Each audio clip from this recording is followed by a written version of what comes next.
Hey, what's going on, everybody? And thanks for joining us again. We are live. And the topic of the day, the powers that be are finally forcing the Women's National Basketball Association to confront nature and a question they've avoided forever. Some would say it's simple. Others are saying it's so complex you could never define it. But we ask the question, and the answer is forced. What is a woman?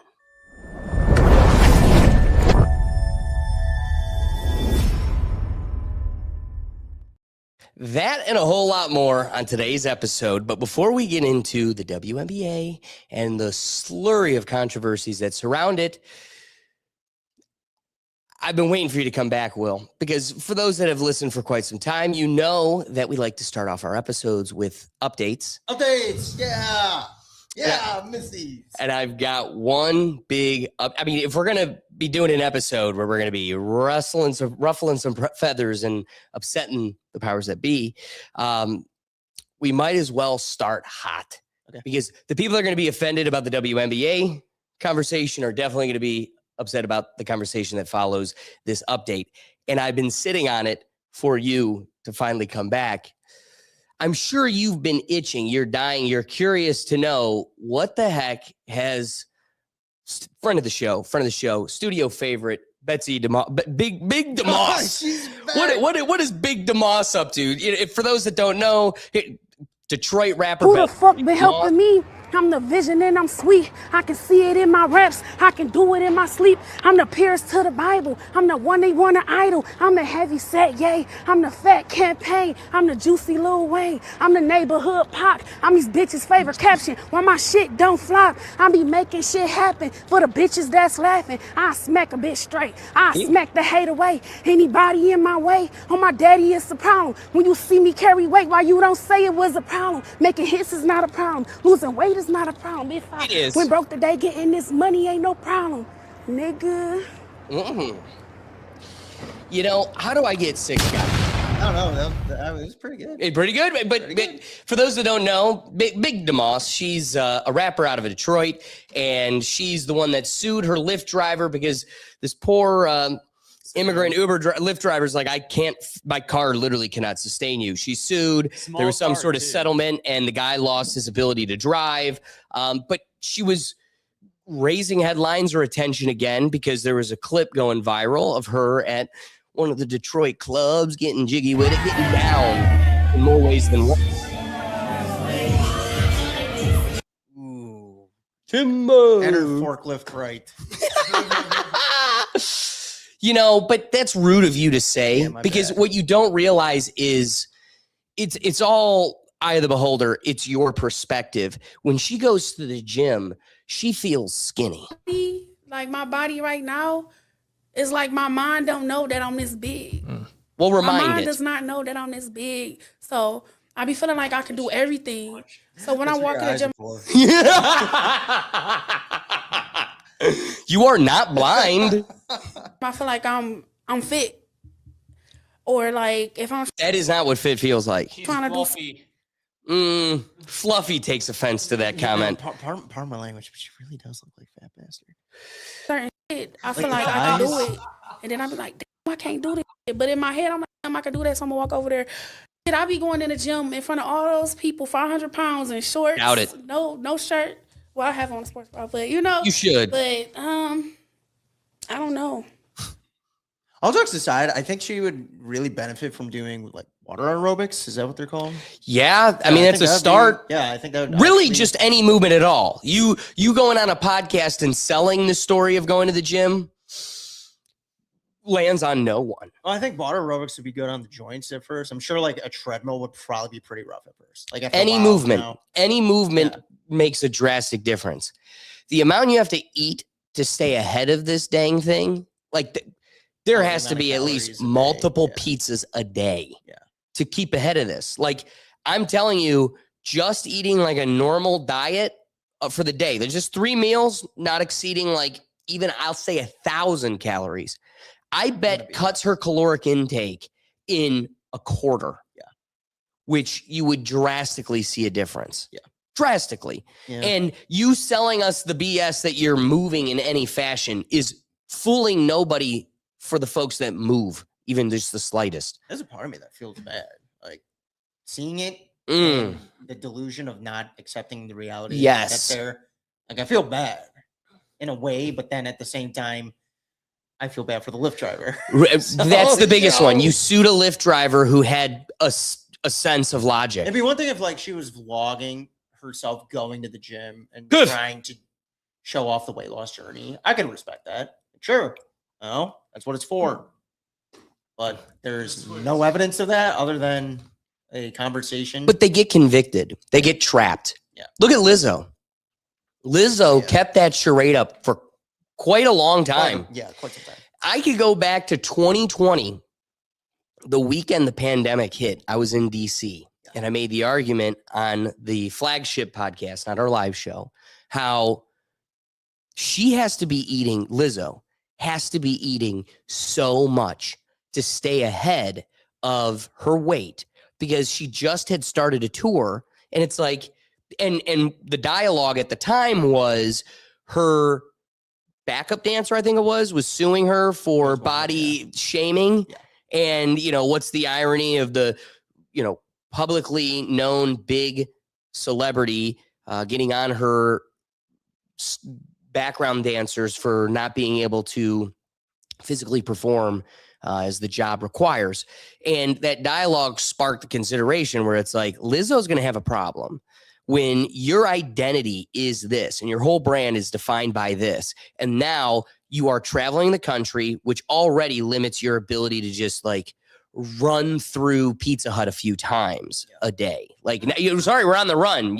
There's not a Pizza Hut in sight. It's like, well, pull over to this McDonald's.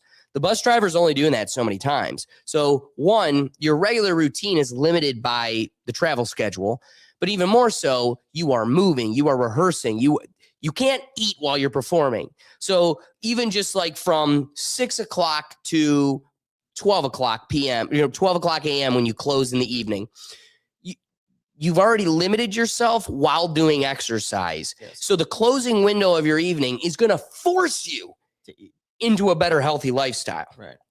And she was inevitably exactly as predicted. Now she's skinnier. Yeah, she's. Now, we're not going to say she's skinny yet, She's but I'm lost weight. far from like criticize. She's doing great. She's looking down to good. a healthy looking weight. Yes. That's the best And way to only getting healthier. And now she has to wrestle the Lizzo, like her words, her dialogue, her perspective, her new outlook on health has to combat the words of Lizzo in 2019. Mm-hmm. So big boss DeMoss is going to have the same problem where it's like, I feel like it's going to be a worse problem. I don't think Lizzo was that big. you're right. Well, yeah, her moving at all. Well, what? what's the guy on the couch with the breathing tubes? Dave Blunt's. Yeah, she's going to be like Dave Blunt's, where she ain't moving around on this stage.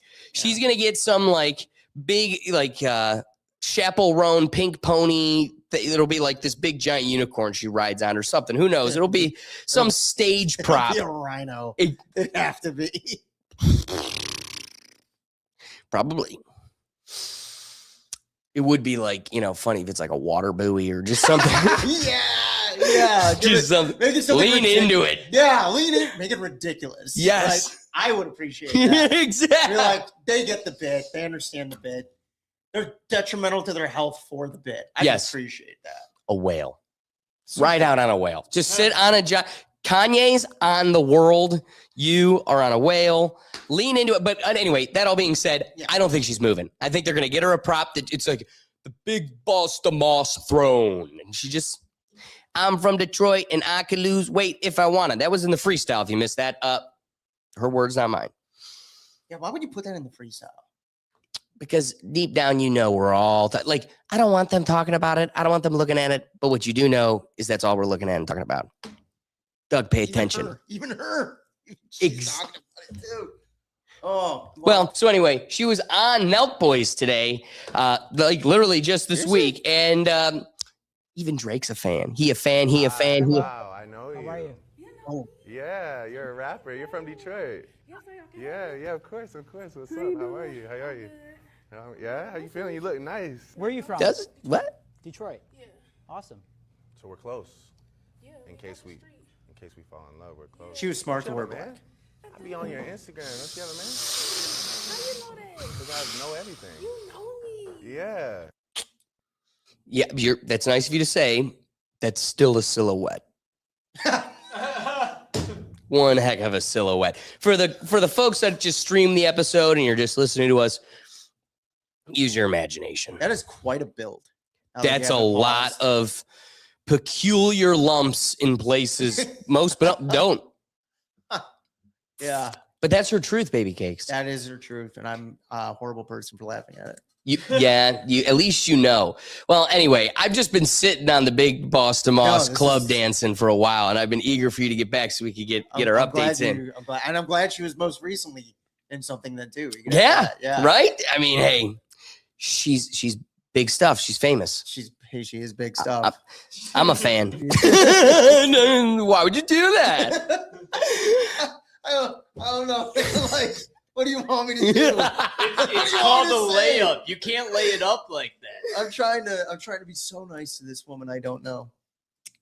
You know, I appreciate everybody that hung in for the 12 minutes so we could get to the heart of today's episode.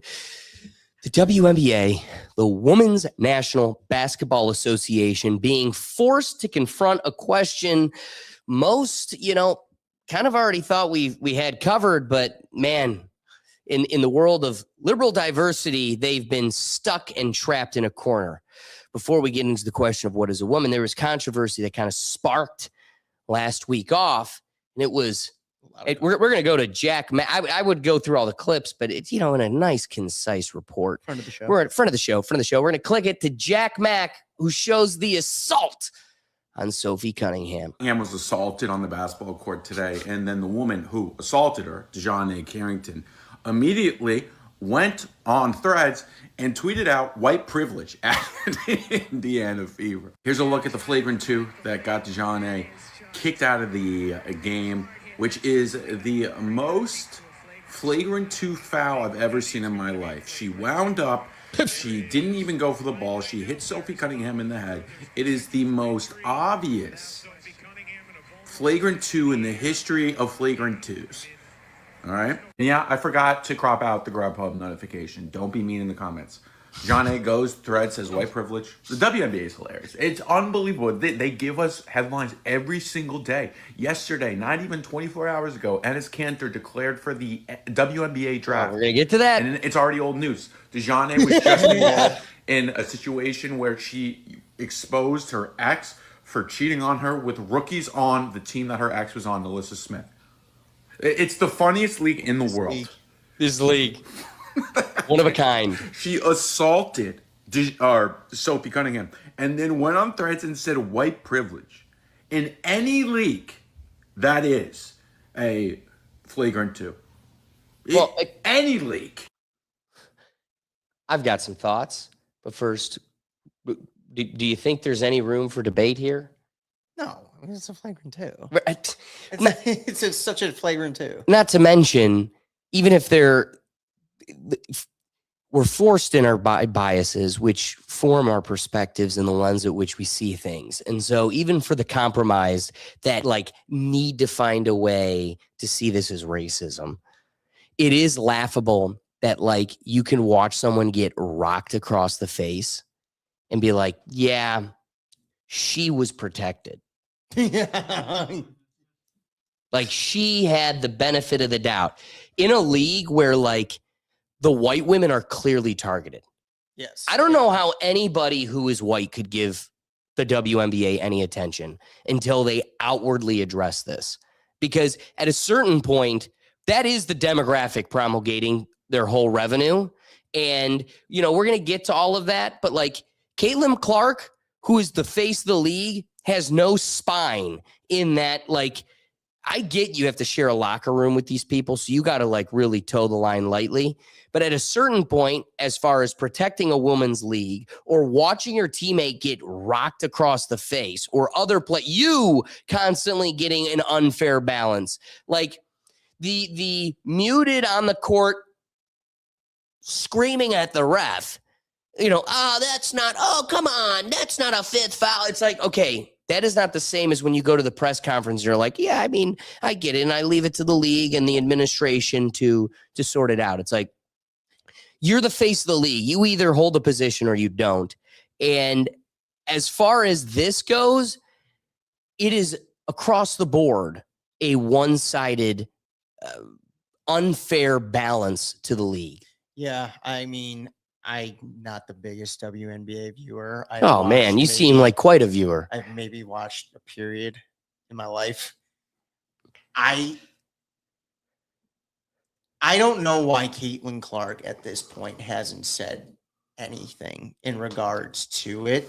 You're playing it a little bit too safe now, or maybe she's just planning to do 5-6 years in this league, make as much money as she can and dip. Yeah, it could be. And I wouldn't blame her. No. This league is something that's for years has wanted attention on them. And the instant it got attention, they're like, God, the light's too bright. The light's too bright. I've never seen that. You would never see an NBA player get a flagrant 2 like that and then immediately go to Twitter and say white privilege. Right. And tag the team. Right. And tag the team. They just want to do that.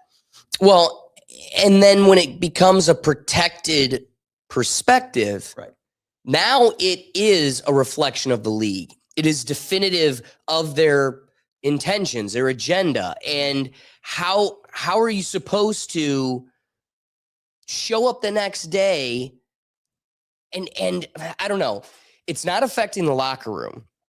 That's the interesting part. Yeah. Is like black players that are on the court watching this happen to their white players are coming to their defense. They are like, this is crazy. And mainly because for the sake of competition, like I can't have my best guard with a bloody nose. So you watch the players on the court come to a physical defense. But when it comes to the social defense, like an actual statement, an acknowledgement of where we're at and the blatant targeting that is protected by the league, crickets. Yeah, it needs to either have a positive kind of dialogue around it, or, and this is what I think they should do, because no one cares about this league. This league sucks. For anybody who disagrees with my opinion, you're wrong. It's a bad league. The only player that I couldn't name 4 WNBA I can name players. 2. I can name 2. And they're both with personality, and they are the backbone of your league. They're the only reason it's got eyeballs. And this is kind of goes in with my point. If you're going to have things like this continuously happen, where these players are going thrashed into the ground, stuff like that, fights, turn into the WWE then of a basketball league. Because you're not going to be like the NBA. The NBA, Well, here's the craziest thing, and maybe it's a conversation about class, principle. But it is funny.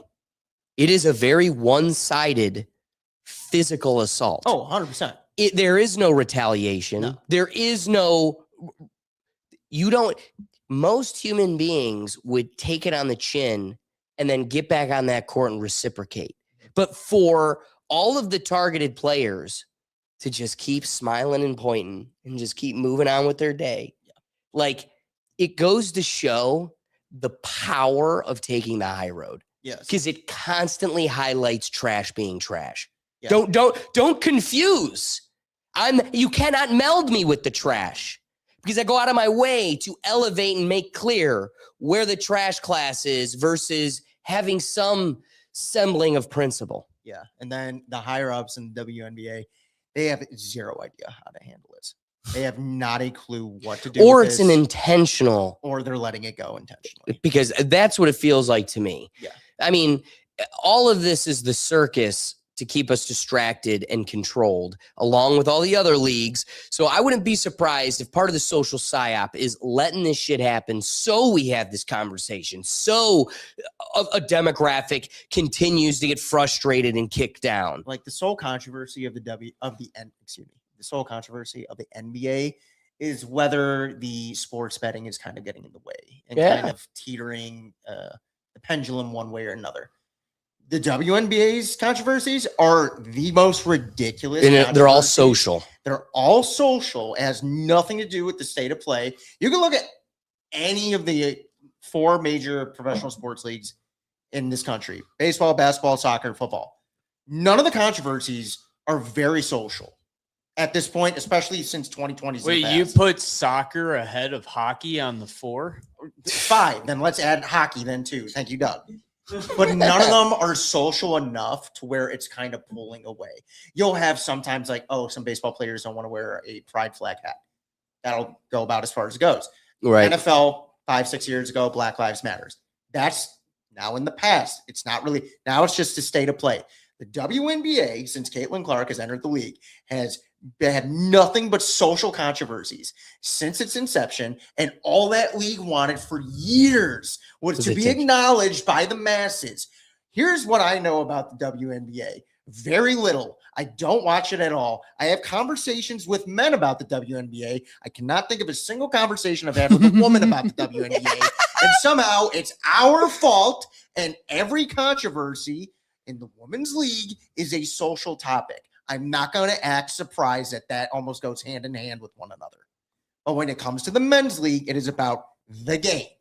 Who's winning, who's losing, and then there's this quiet little discussion about sports betting in the background having an effect with Vegas, which isn't going to go away because there are legitimate claims in that regard.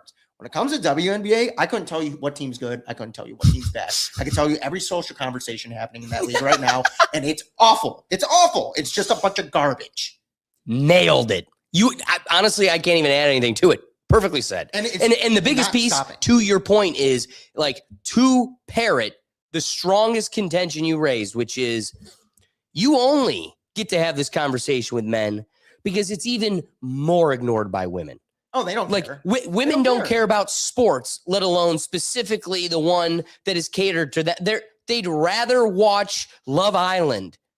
Brittany Griner isn't on Love Island. So guess what? Your neighborhood 22-year-old doesn't know a thing about it either. So for the demographic that should be most socially compelled, like most controlling the dialogue, they're totally disinterested because just the sports avenue alone is a lane that isn't total. Yeah, they might be interested, but man, are they way more interested again on Love Island or whatever else is, any program that they like. I couldn't tell you if the state of play of the current basketball is good at the WNBA or if it's gotten better in the past year. I will say that it is gotten better, significantly better, which again, your sport quality has only been enhanced in the last 2 years. Yeah. And I don't hear about that. No. Don't hear about it. Because we hate her. Yes. We hate her out of blind prejudice. Mm.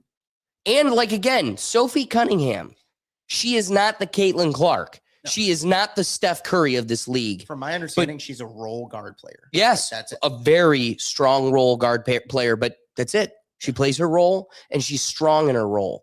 She has a huge stage. And I think a lot of it is envy. I mean, she's gorgeous. Not let alone look at the player that's been there for 3, 4, 5 years longer. And she walks in with T-shirts and being, impressed upon by the president, who is an asshole, but nonetheless, national recognition. Right. There is severe hate. That's what's controlling this. They don't care that there's more eyeballs. The pace and level of play has been heightened, and we're growing the league. There's more teams. Cleveland just announced their team name is the Sirens, and everybody's like, woo, woo, woo, woo. And they had a really good rollout. Yeah. They did a really good presentation for the new expansion team being added to Cleveland. And yet you're all still pissed. Yes. That's a woman thing. And the thing is, the issue, that higher ups in the WNBA have zero ability to control the players. They have zero ability to control the players because the players would rather not discuss the state of play and rather talk about these social issues. Whereas if you go to the NBA, which is a star-driven league, they just want to get their money. They want to flaunt it. They want to go dunk. They want to try and win a championship. It's very that's kind of the state of things. And then you go to, the NFL, that's what it's like too. You go to baseball, that's what it's like too. That's what they're playing for, not playing for these social causes. I wish I should have sent you the clip. Colin Cowherd had a great conversation regarding Caitlin Clark, and this isn't exactly on the same topic, but similar, another social controversy that the WNBA is going for. Megyn Kelly called out Caitlin Clark, saying she's not saying enough about the Sophie Cunningham controversy that's kind of happened, which I'm sure we're going to get into. Yeah. And Colin Cowherd kind of nailed it. We've kind of backtracked from before. It used to be, hey, don't say shut up and dribble to him. And now we're kind of reverting backwards where it's like, no, shut up and dribble. She's a guard for the Indiana Fever. I want her to score upwards of 30 points a game and win a game. I don't need to hear the social topics of the WNBA, which I've never really heard of until in recent years. And now it's always social controversy. Right. You did remind me amongst the flurry of clips. I did have that pinned, but I've neglected to pull it for today's episode. It's a longer so clip. it is. But again, he does a great point of advocating that position where it's like, no, she doesn't have to do any of that. And I wanted that balance because I think the majority of the dialogue has been pushing her to get involved. Yes. But let's get into probably the biggest of the controversies stemming out of the WNBA. As Will had said, there's all these social controversies, but nobody's talking about the game. I would say the largest one coming out of this week is the, let's say, resurrection of a movie classic. The WNBA has their own Joanna Man. And if you don't remember from 2002, this was a great movie. Not even the Clippers. And if he wants to play ball again, he's got only one option: to play as a woman. What? I'm here. Joanna Man. Joanna Man? Joanna Man. Joanna Man. Yes, Joanna Man. Whatever. No one's gonna believe you're a woman. You did. You kind of created me. You're my agent. You're Frankenstein. I don't want to get pulled for getting in trouble for playing the whole thing, but it is funny. And you know, freedom of information or fair use doctrine, buzz off YouTube. This is a reference to kind of a window in time. 24 years ago, it is a comedic premise to an entire movie that a man would dress as a woman, play in the WNBA because he gets kicked out of the NBA, and the whole one, it's a full-blown comedy. Right. The absurdity of it is this man living this double life who is a straight guy but playing the WNBA, and when getting caught, the whole concept of getting caught, there was no social dialogue.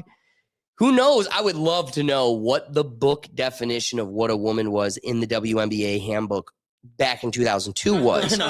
Because clearly it changed by 2015. Mm-hmm. Or was it always that? I believe not.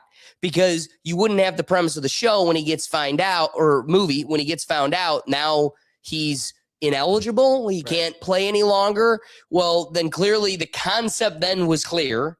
Then somewhere it got murky, and we're right back to where we're at. Now, I was explaining to you earlier today, and someone walked in my office, so we didn't get to completely conclude where I was getting at it. I'm not going to exhaust it to the largest degree, but I was explaining back in like 2015, 2016, when Hillary Clinton started to run for president, that's when like the PC culture became like a social law. It like really, like you're going to lose your job if you don't toe the line. Like you're going to lose all your social credit score, and your friends and neighbors and family, they'll hate you if you don't bow to the PC gods.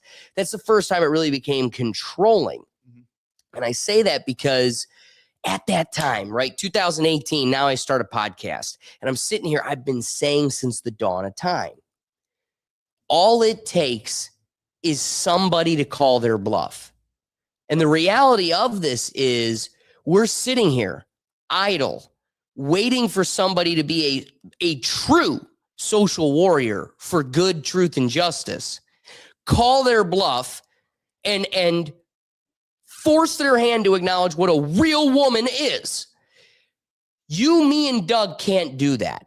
The conversation of why we need to have women's sports versus men's sports and a separation of the two has always revolved around, like, you know, my sister, she used to get offended because she was making it seem like I thought my team was better. It's like, no. I can't beat Hope Solo in a soccer game. Right. I can't beat, I'm not going to say Brittany Griner because that's a bro. I can't beat Sophie Cunningham in a basketball game. I'm talking about if we combined the leagues, the best of the women and the best. There are no women playing because they don't beat the best of the men. They definitely beat me, Will, and Doug, but they don't beat LeBron.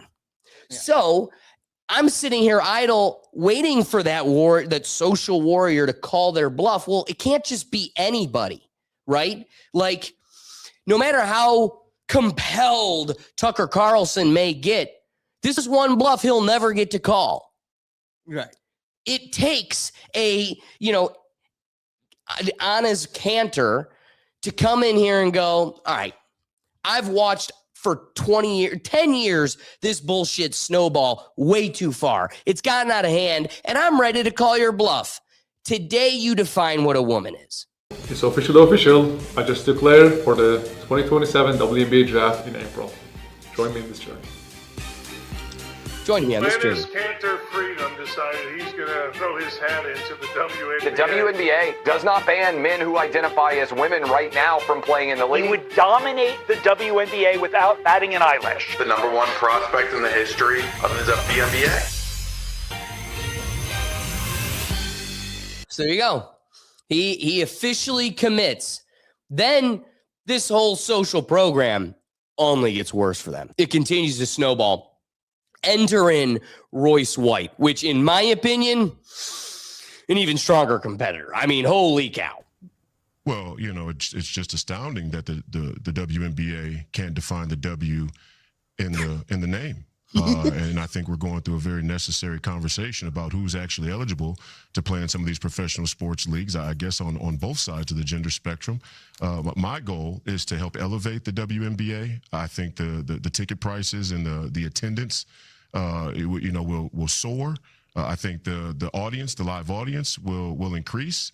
And I think ultimately it's good for the game. It's going to help evolve the game. I mean, who would argue that, a player like myself or an Enes Kanter or, in the future, maybe even, I don't know, a LeBron James, after he expires in the NBA, maybe he wakes up one day and realizes he's a woman as well. Who could argue that wouldn't make the women's game better? So, well said. Real quick, that's how LeBron could extend his career even longer. Me and Bronny are going to play on the same team in Indiana, baby. I'm also picking an all-star team in the WNBA. That's how I do. I do want to get to, but Royce White, he faced some challenges. People are like, this is just a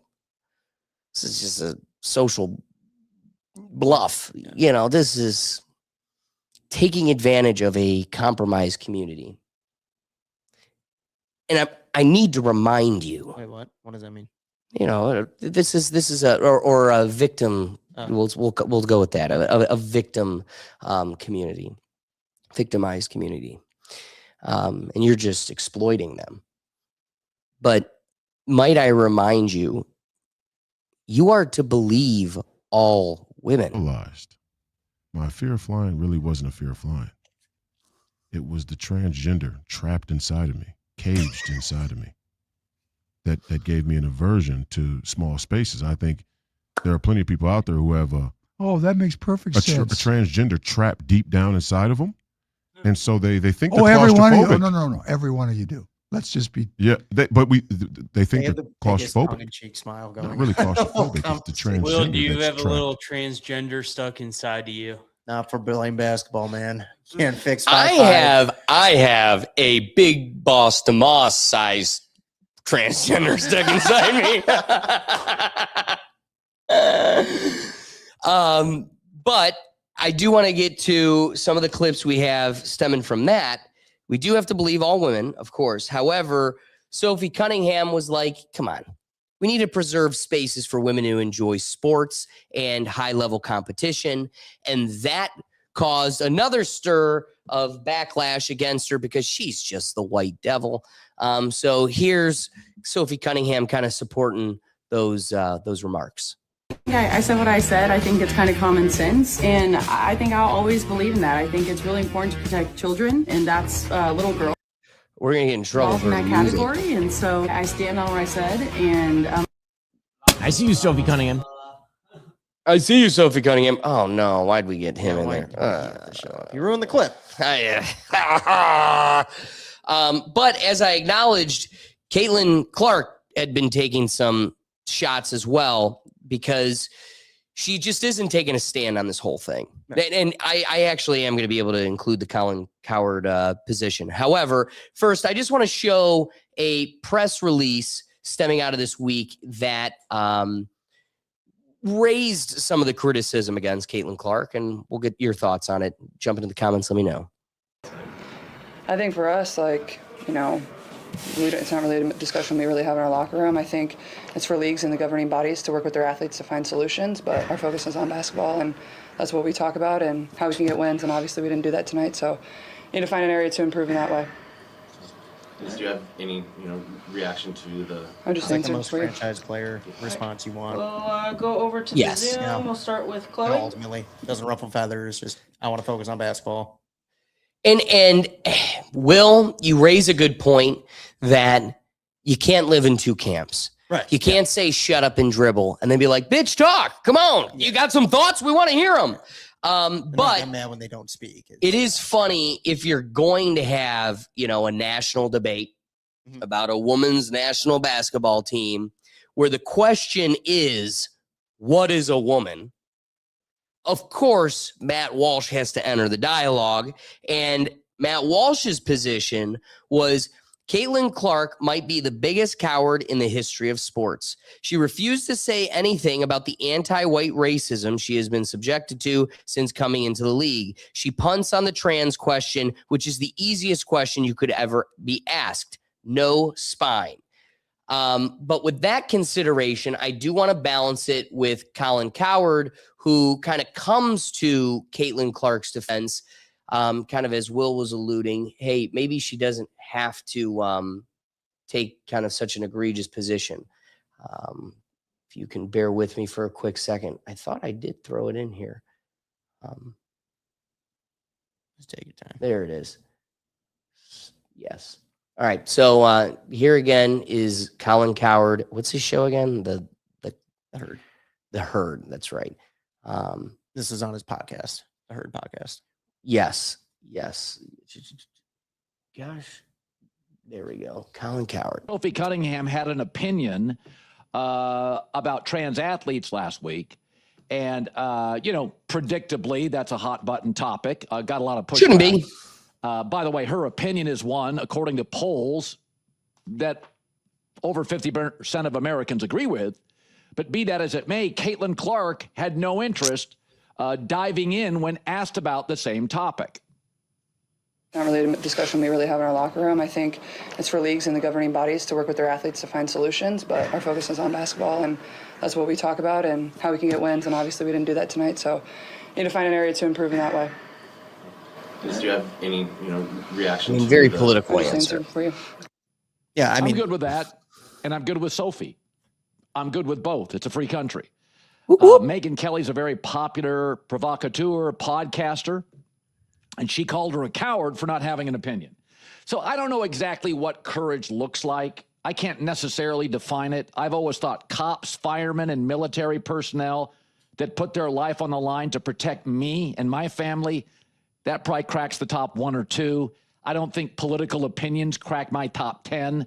I think believing that political comments are courageous is a misdiagnosis of expertise.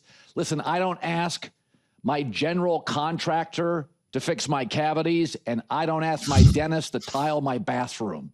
I don't know why we demand that is great. That our athletes, we don't do this with Bobby Flay. We don't do it with Gordon Ramsay. Could you have an opinion on tariffs? We don't ask Bill Maher or Ben Shapiro. Could you dissect a zone defense?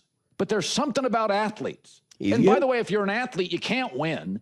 LeBron and Aaron Rodgers dip their toe in the pool with politics. They get crushed. Michael Jordan and Tiger Woods said, nah, pass. They get crushed. Yeah. So where's the win? My take is Caitlin owes nobody in the media an assist for a game she didn't choose to play. Great Politics point. is divisive. It is a shark tank. I've often warned people in my industry, sports is fun. politics is awful. And it's interesting for about 3 days during the midterms and about 3 days during our election for a president. You can have it. You can have it after that. So I don't know Megyn Kelly's definition of courage, cops, firemen, military, probably my top 3. Leaning in, I mean, let's be honest about politics. People always say, keep politics out of sports. That's not true. You like politics when you agree with it, right? It's true. I don't think that's courage to be provocative and get people to say things that I can feed my audience, whether it's left-leaning or a right-leaning audience. But what is it about athletes who are obsessed, who have these incredibly refined skills where they've gone a mile deep on specific traits? Shooting a ball, throwing a football, using a 6-iron, serving a tennis ball. They're great at it. It's taken hours of focus. Sometimes athletes, not a criticism or reality, are a bit lopsided. I don't look for athletes for political acumen. I really don't. And I don't believe in shut up and dribble, but I also don't believe in speak up and dribble for everybody. If you choose sportscaster or athlete or chef to have a strong political opinion, it is up to you. I'd warn you, it's divisive. People now debate when they lose elections if they're rigged when it appears they're not. So it's where's the win for an athlete? Yeah. I want to at least get to that question. Where do you stand on shut up and dribble? I mean, he makes compelling points every which way you dissect it. Mine is I agreed with this point. You could do it Sophie's way or you could do it Caitlin's way.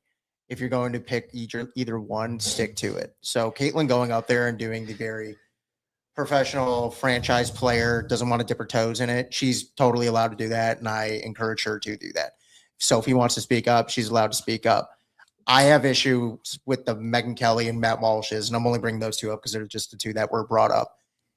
If Caitlin Clark came out in favor of or against Sophie's criticism, Matt Walsh would still call her a coward. Her not speaking up, he calls her a coward.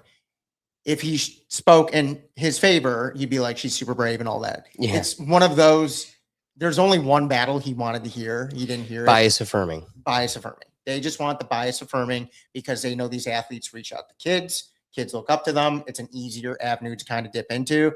And the reality of the world is Caitlin Clark's really good at shooting a basketball, and that's what she wants to do. Right. That's fine with it. If she wants to express her opinion, she is more than welcome to. She doesn't want to, and I just don't want outside sources to be forcing these athletes to talk on things they don't want to talk about. Aaron Rodgers and LeBron James wanted to get involved with it. Now they get hammered for it, like Colin said. LeBron, the biggest indicator of getting hammered on these things. I always think of him taking that screen cap and of that cop when he said that girl and said, "You're next." And it's like, this is the danger when you get in and you don't know what you're talking about. Yes. So I don't have an issue with, I agree with Colin. You could shut up and dribble, or you could speak up if you want to, but you can't demand them, then the ones that just want to shut up and dribble, to speak.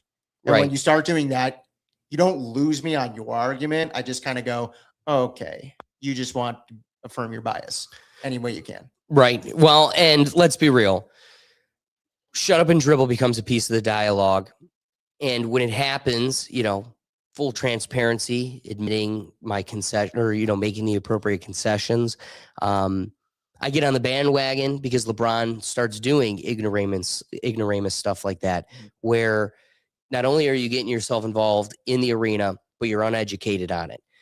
This is a high school boy who literally pretends to read, talking about very sophisticated topics that take years and years of education and political science understanding.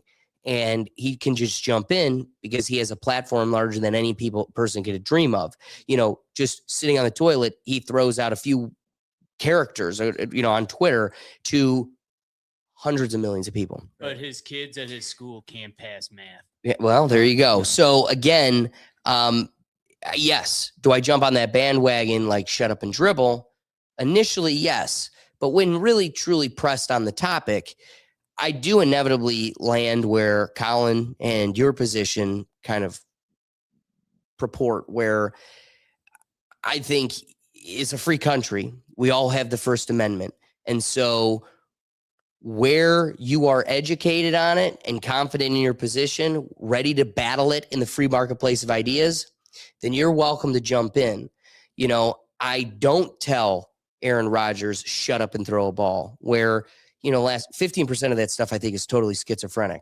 But I also go, hey man, 85% of it I kind of agree with, and he's been vindicated for. Yeah. Let the guy have his victory lap on ESPN on dunking on Dr. Fauci. You took the criticism of holding a position during a world pandemic when we are YouTube is censoring. Like we covered it all last week. But then you're vindicated when the truth, when science, you know, resurfaces like an albatross from the ashes. And so you look at Aaron Rodgers and you go, you're allowed to have your victory lap. I'd love for the Buffalo Bills kid whose heart popped probably from a vaccine to maybe say a word, but I'm sure he was bought to shut the hell up too. Or it's a clone. I didn't say that out loud, but I think everybody should be allowed to involve themselves in the dialogue. The key to that, though, is LeBron, you're not free from the consequences of your speech. Right. So Myles Garrett, you could take that knee, and I will have a plate of nachos in my lap in Kemp's living room, and I'll never forget it. Yeah. You could stop saying it. You and your Asian girlfriend can fly off to Japan. But you did it. You said it. When you looked at the fans and blamed them for their position on Deshaun, I get to hold it against you. Right. Nick Chubb, he probably had some opinions about bad Browns fans, and yet we want to build a statue of them. Yeah. There's the difference. So, yes, you have the freedom of speech, but you don't have the freedom of consequences. And so, you know, Sophie Cunningham, kudos to her for holding a position and willing to support it in the battle of the free marketplace of ideas. But then, and again, I'm allowed to make this implication because it is an underlying context to no speech. In a world where Caitlin Clark doesn't step in, the acknowledgement is, I'm not fit to have this conversation. Right. Or I'm paid to not be fit to have this conversation. But nonetheless, I'm not fit to have this conversation. Therefore, don't be asking for it in the future. When we start having these real conversations, like you acknowledge, and it's just you, your guy friends, and maybe teachers and the coaches at your local school, gym teachers, if it's just us having the conversation, then don't go looking to her for other insights because she's made it clear, I'm not educated on these things. Otherwise, she should be involving herself. I don't think it's cowardice. I think it's strategic, and acknowledge people for their strategy. Don't make it definitive, but the implication is there. Yeah. So I agree. The beauty of Royce White and Enes Kanter. What? Enes Kanter. The beauty of the whole thing is it forced the WNBA to convene and ask the age-old, well, I guess just the half-century-old question, what is a woman? I would say even decade, century. I was going to say decade, yeah. Yeah, sorry, that's what I meant to reference, half a decade. I'm not even giving them that. We really didn't even start taking this conversation serious till we started realizing, like, wait, you're defending the diddlers in the school? Like, wait, we're letting them get closer? You want penis surgery books in the middle school? Okay, now we have to talk about that. So the WNBA goes, oh shit, we're about to have a flock of alpha males dominate the WNBA. We are going to have an A league and a B league of men dunking on each other. It's literally going to be the young guys, and then they go and retire and play in the old man league. No, it's going to basically be the G League. Everyone that didn't make it up into the NBA goes to there. No, but I do think a 45-year-old Royce White still probably beats some 20-year-old that didn't get picked up by the league. Like, if you're not... Wait, which league? The NBA? What he just said, it'd become a G League. Oh, yeah. So I'm saying a 40-year-old like Royce White, is still beating the 20-year-old that couldn't make it in the NBA. Yeah. So you're going to watch become a senior league of high-profile, good NBA players taking over the WNBA. And I want to circle back to the acknowledgement I made earlier, which is we had to sit around waiting for somebody of that skill level to call this bluff. It took like 15 years. But here we are, and now it's a waterfall. Like, oh shit, we got to run to the boardroom because next April is going to be ugly. It's going to be like, Doug, sing it for us. It's going to be like Game of Thrones. Wieners. I had no idea where you're going with that, but that was good too, Doug. Because we had this conversation over the weekend. I was like, that was a good cue. Wiener. Yeah, I South mean, Park did it. I'm always just going to stand on the stance of I just blame the higher ups in the WNBA right. for not getting a hold of any of this early on. Well, so the beauty of it is they're forced to convene. And so we're reporting today, yesterday they were convening. It came out today that what did they decide? What is a woman? How are we defining this bitch literally and figuratively? And the reality is they're going with a gene test. So here is really. So good for them. Good for them. Well, I want to go to Coco Gauff as she responds to the WNBA's decision today. Hi, Coco. The WTA recently said it's going to give gender tests. Is she a player? Yeah. Okay. Hi, Coco. The WTA recently said it's going to give gender tests to the players on tour. What's your impression of that? What do you feel about it? And what did the WTA do to prepare you guys for what's to come on that? Yeah. I mean, as far as I guess with that, I mean, I know it's been something that's been talked about a while, but I've talked to a couple other players and a lot of them didn't find out until the press release. So I do think that's something that could have been more transparent amongst like players across the tour. As far as that, I mean, I understand the reasoning behind it. I do think that this kind of conversation has created a lot of animosity towards the trans community, which I'm not really a big fan of, but I also understand the need to, I guess, the biological difference and the need. Oh, brother, this guy stinks! Need to protect that and preserve that. So I think it's a conversation that is very nuanced, and it causes, or I need to have a nuanced answer. So yes, I guess kind of agree with trying to protect the fairness in women's sports. It's not nuanced. It's a giant appendage and like a whole lot of chemical support. But also the league just came out today and said, yeah, we're going to make sure we know. Yeah, I think Brittany Griner stops playing. Dude, I'm surprised they could pass this so quickly too. Like in the MLB, well, because they knew what was coming. They knew no, but like seriously, think about like the player associations, most of these major in the MLB. It took them forever to be able to test these people for steroids, and we all knew they were doing it, but it took them forever. The craziest thing is, like I said, Brittany Griner's gonna be like, "I'm going through a divorce. I quit," even though my baby calls me pops. It's like, you can't pass that test. But here's the other thing. The WNBA is literally paid and run because of the NBA. Yeah. So, the NBA got involved and said they're not allowed. Yeah. You got to make sure that's why. Yep. So that's the difference between the steroid thing and baseball because they didn't want to let the Daddy League made a call. Yeah, the Daddy League made a call and said, hey, tell me you wouldn't be more likely to watch. Oh my God. Do you know the views? Oh, yeah. I would root for these dudes. In Royce White in that wig. He's got to wear that wig. Oh, you have to. I'm buying 10 of those jerseys. Oh, yeah. Every color. Every color, especially white. It's like LeBron comes Royce White. And it's like LeBron comes and plays for the Sirens. Dude. Cleveland, this is for you. That'd be the only time you see this man in a LeBron James jersey. I would get that one. But also, I don't want him joining the league in any other attire than him in his maid dress that he sent to Diddy. Yes. Ready for the Diddy party in the maid dress? Oh, yeah. Give that man a contract. Anyway, Coco Gauff. So do not like the attack that it is creating people who don't really care but just want to use this as a reason to attack the trans community. So I'm not really a big fan of that either.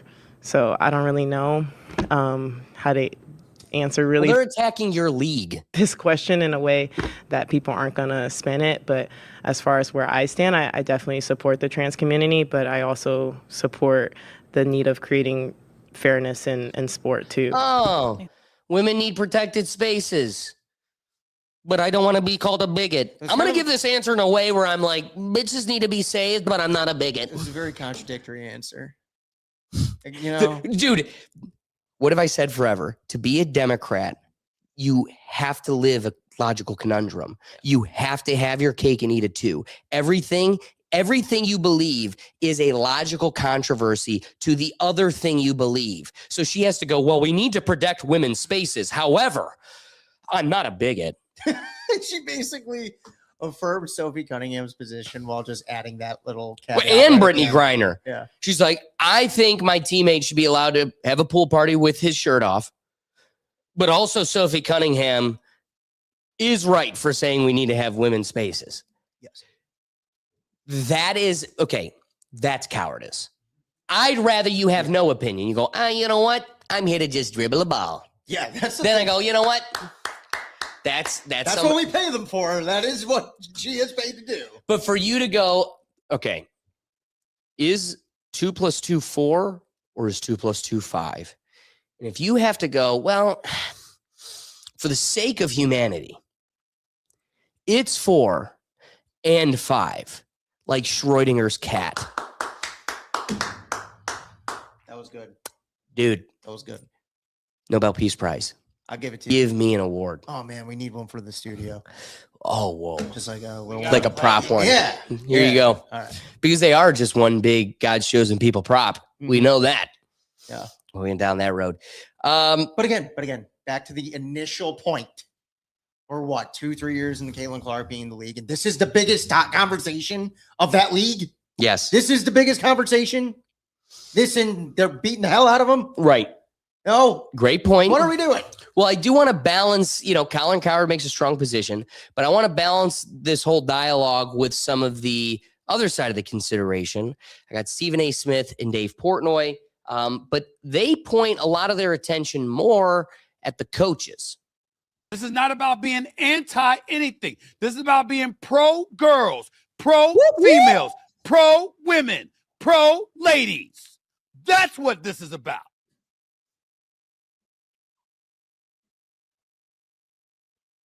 You can't be I should a male, born a male, transitioning to female, and think that you should have the right to compete with women.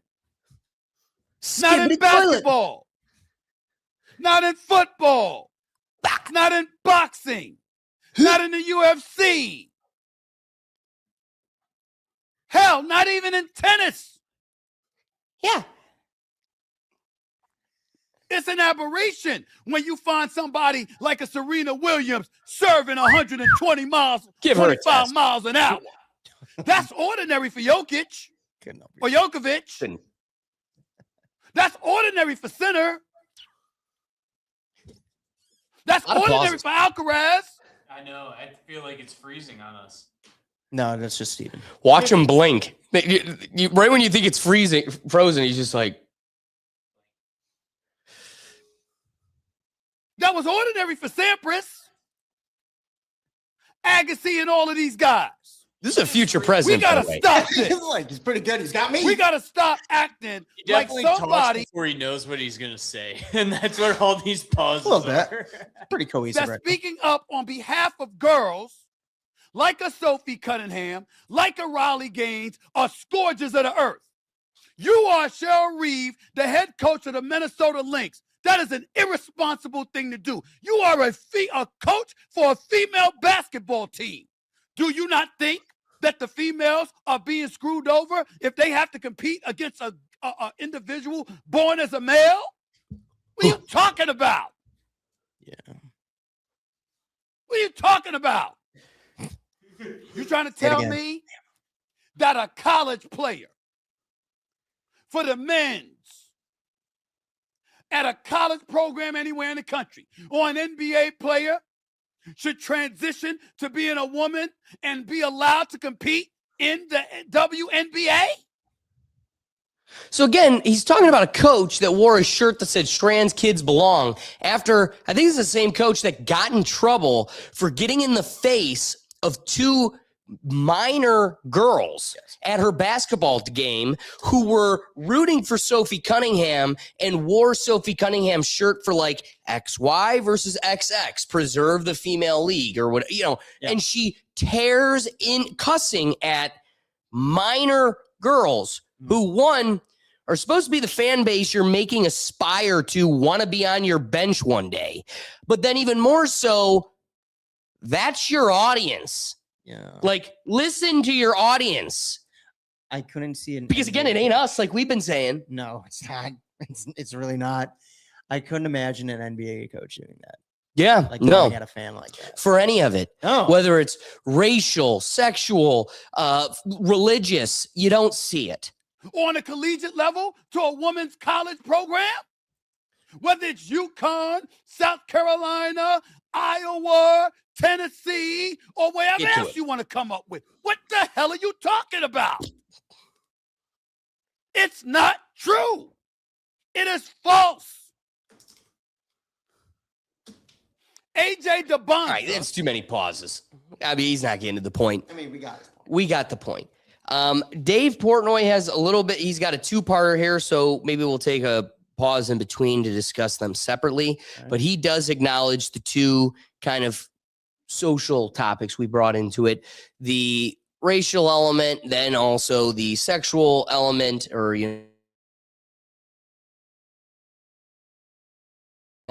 often or much. But I will say he takes a strong position.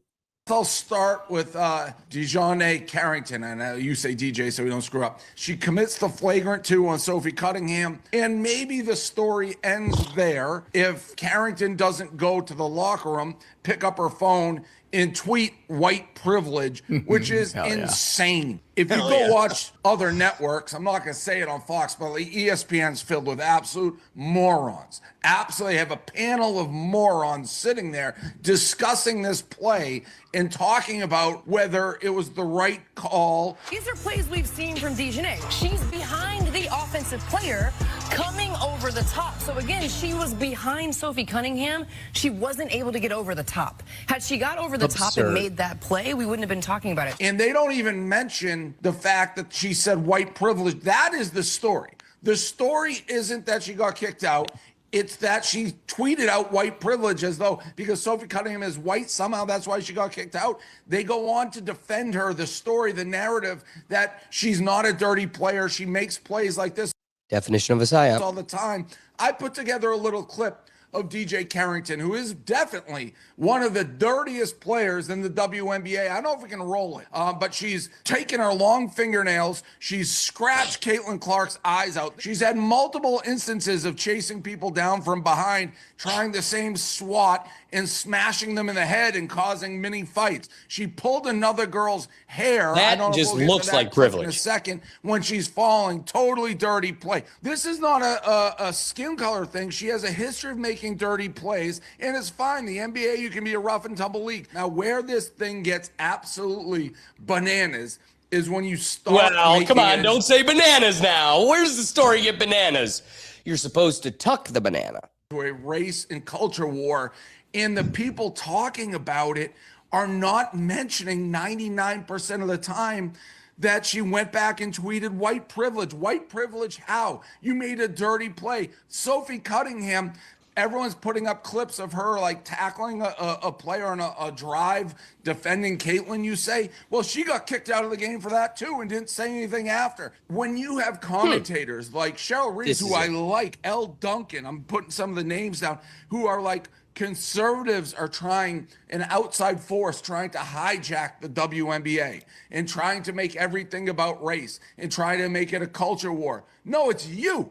It's you guys, and I'm not saying specific, but yes, to Carrington, you specific. When you tweet something so stupid and then you get shocked when people who aren't necessarily WNBA fans, and by the way, I was on the opposite side of this issue 2 weeks ago when Caitlin Clark didn't want to mention the trans issue that they asked her about when they should be allowed. She's like, I just want to play basketball. Megyn Kelly's like, she's a coward for not talking. I told Megyn Kelly to shut up. Like, you don't watch the WNBA. You don't watch basketball. You're inserting. But when you have one of your players who commits a clear flagrant 2 and then tweets white privilege right after she goes to the locker room, you can't then cry that this is being talked about in racial terms in a culture. She started that. This is a basketball play. The second you go white privilege, and they are talking about it on these telecasts without mentioning what she tweeted. Oh, they're turning into a culture war, turning into a race war. This is our league. Don't let conservatives or the right hijack it. Your player tweeted white privilege, and it had nothing to do with that. Second point, Stephanie White, I've been a defender, the coach of the Fever. Get her out of there. Fire her ass today. Oh, she plays hard, DJ. That's just her being her. One of the things about Nay is that she's going to play her butt off, man. She's going to compete. Nobody's going to go walking in for a layup. You see Caitlin in the press conference almost cover her ears and her eyes. Defend your players. First of all, you're wrong. It was a dirty play and she's gone. But when do you ever see in like the NBA a coach not defend their own players? She hasn't done it with Caitlin. When Caitlin got punched in the throat, she didn't do it. It's almost like the coaches are all in on it too. Like it's one intentional psyop. We are intentionally letting this get away, like let this flourish in the league, and we're going to pay the at least figureheads of each team to look the other way. Like I got to imagine there has been a dialogue about this. You're going to shut up and you're never going to acknowledge it. And that's I why don't care if you agree with it or not. I was like, I think the higher ups have no idea how to handle the spotlight that's on the league now and the way the players are behaving. They have no idea what to do. You're right. You're right. You're wrong, but it starts to make me think you care more about the overlying social issues and not pissing off other people in the league and saying men can play in the league, because she's one of those players. Coaches, when asked, always is taking the far left side of it. This isn't politics. Your player got assaulted. Get her the hell out of there. Either defend your players or get lost.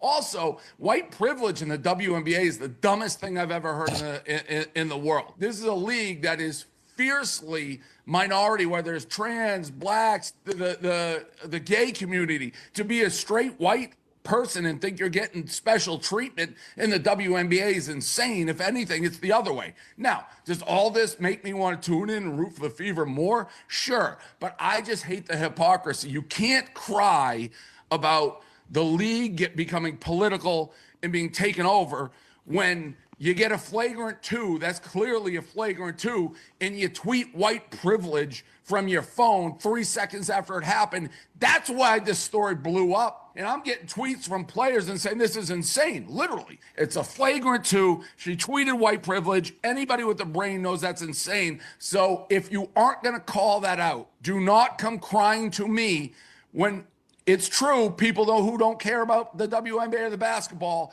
are getting involved. But yeah, when you tweet. I think that's the bigger point. That's what I more than anything want to close out on with this point, which is when you let this become the foundation of your entire entertainment enterprise, don't be surprised when the wrong people get involved in the conversation and then define your enterprise by it. Yep. I mean, it's just the inevitable outcome. All of this tailing, another story that came out of this week, you may or may not be familiar with Veronica Ivy. This is a cyclist champion. That's the kind figure on the right. Oh, it's that one? What would make that, hey. I thought it was the one in the middle. So to be a cyclist champion in the female division and then transfer over and become the British Columbia's third consecutive title, whatever that is, provisional title at the Canadian Women's Mid-Amateur Championship. So again, everybody take a look. If you're going to let this what defines a woman? Just anybody that claims to be a woman. Just so you know, this is going to be the Bo Jacksons of female sports. This is the Showtime Sanders, who is playing multiple sports. I'm doing the World Series and an NFL game all in one day. Why? Because I'm the sure. This is the face of female sports. Somebody that could never make it in a male sports league, by the way. Nice. Good. Yeah. Well, it is wonderful closing out the whole topic. I tell you what, all this conversation is not going to get me flocked to a WNBA game. Really? Yeah, I can't wait to see the attendance numbers for Cleveland. Like first year, I'm sure people are going to go, but I bet you when Sophie term. Cunningham and Caitlin Clark are there, that shit's sold out. Oh yeah, that'll be a seller. I will be there. That'll be a seller. I will be there for Sophie Cunningham. Caitlin Clark, maybe. I'm sure my dad will want to go, so I'll end up there. But I can assure you, I will be there for Sophie Cunningham. Whoop. She's that one. She's that one right there. Oh. She's glowing from because she's beautiful. This league. Yeah. This league. So let me get to another topic I'd like to bring some updates on. It's been resurfacing again. We had done a little discussion. I think it was 2-3 weeks ago, Doug, where we were talking about, we showed a clip from last week tonight with John Oliver, where John Oliver was waging war with Buc-ee's. He had taken on this position where Buc-ee's is just this the best gas station on earth. I won't lie. The best. There you go. And in that world, they are a corporate conglomerate that just like hungry hippos keeps eating up all these small businesses over their copyright infringement. And their suits just are incredibly ridiculous. There's very little comparison between them, and Buc-ee's using their financial might and legal boardroom power have just been trampling on the little man. Well, it was just recently reported by John Oliver. I didn't want to include the multiple, another report by him, but in his report, Doug found the story. It's been catching waves. Just recently, they're doing another lawsuit here in Ohio. And before I get to that, it is funny. John Oliver gave us the update. He's making his buck you close as please sue me. I dare you, because somebody with the power and money is actually willing to step up to the plate. Kind of like, Royce White. We finally got somebody that's willing to step to the plate and hold their feet to the fire. Little challenge. So he acknowledges that, no, they haven't called their bluff. They haven't made a suit yet. However, last week tonight has made well over $500,000 and counting, because that's how passionate people are on this topic. And so now resurfacing here out of Ohio, Buc-ee's finally moves to Ohio, a year ago, and they're already trampling on little business, where they're coming after Beaver's Mini Mart, saying that this logo infringes upon the head with a hat. Beyond all the different, this also stemming from Beaver's Mini Mart, is a mini mart located in Beaver Creek, Ohio. It's adorable. Yeah, it's almost like it's not infringing on Buc-ee's, but a reflection of the community. It's a locally rooted idea or brand. It's mom and pop mini mart. Exactly. I just saw follow up. So I sent you an article talking about this, but I just saw something yesterday. The community rallied too here at this mart. They did like a cookout in the parking lot. Everyone came, bought gas, bought stuff from the grocery store, showed their support against Buc-ee's lawsuit. Right. And people are boycotting Buc-ee's. But you know what? Like Beaver Creek isn't, as far as I'm aware, near any Buc-ee's. The only Buc-ee's in Ohio right now is in Dayton, Ohio. I don't think that's near them at all, too. No, why feel that threatened that you have to just because they can? The more they win, the more they get settlements, the more it enhances their power to do so. So really, they're incentivized to eat up as many as they can, because it does just make their argument stronger in the future. It's ridiculous. It is. But getting on to Doug's point, it was wonderful watching the community rally together, come to Buc-ee or Beaver Mini Mart's defense. I mean, I want you to see what we're dealing with. This is best gas station in the country, whatever he said. Cleanest bathrooms if you ever need to stop on the road. Super cool stuff. And I'll tell you that Beaver's Mini Mart definitely isn't going to even try to take that claim. But I do want to make the acknowledgement that this huge, giant super mart is being compared to, this is the Mini Mart that's a threat to Buc-ee's. Normal neighborhood corner store, no threat to a Buc-ee's. And what's... I mean, dude, this is so small. This is so small. It's just like, yeah, I got honey buns and jerky. That's the extent of it. Buc-ee's. I could give you an inflatable mattress and a canoe. And it's like, yeah, dude, we're not in the same world. This is what Buc-ee's is up against. And what's funny is, we talk about American racism. It's like, we don't even care who or what the mom and pop is. Yeah. America. Like this is an American, this is the American dream. Right. Well, this is just an American functioning member of society trying to make it, and the community's coming to their defense regardless. It was interesting when Buc-ee's tried to take the position of like, look at how ridiculous this is, trying to kind of defend their position. It is funny once you read these comments where they're just like, we're never going to Buc-ee's again. Stop your lawsuits. Hey, Buc-ee's employees, how does it feel to work for a company that runs? Boom. I'm not going to read the rest of that. No one is confused between a mom and pop convenience store versus a effing corporate monstrosity. Maybe drop the lawsuit. I mean, dude, the comments are relentless and they just keep going. So, I mean, this has to be the biggest brand snafu to blow back in their face. Whereas before, I think the public really wasn't aware of them trying to throw their might around. This might be the biggest PR snafu since Bud Light. No, I'd say Cracker Barrel. Yeah. Oh, well, that one was kind of dumb. This one's kind of dumb. Bud Light's they were trying to instill an idealistic conversation in something it had no deal with. This is just capitalism at its finest, trying to overstep its boundary, or like overstep, what would it be? Its power. Right. Just overstep its power completely in just an utter stupid way.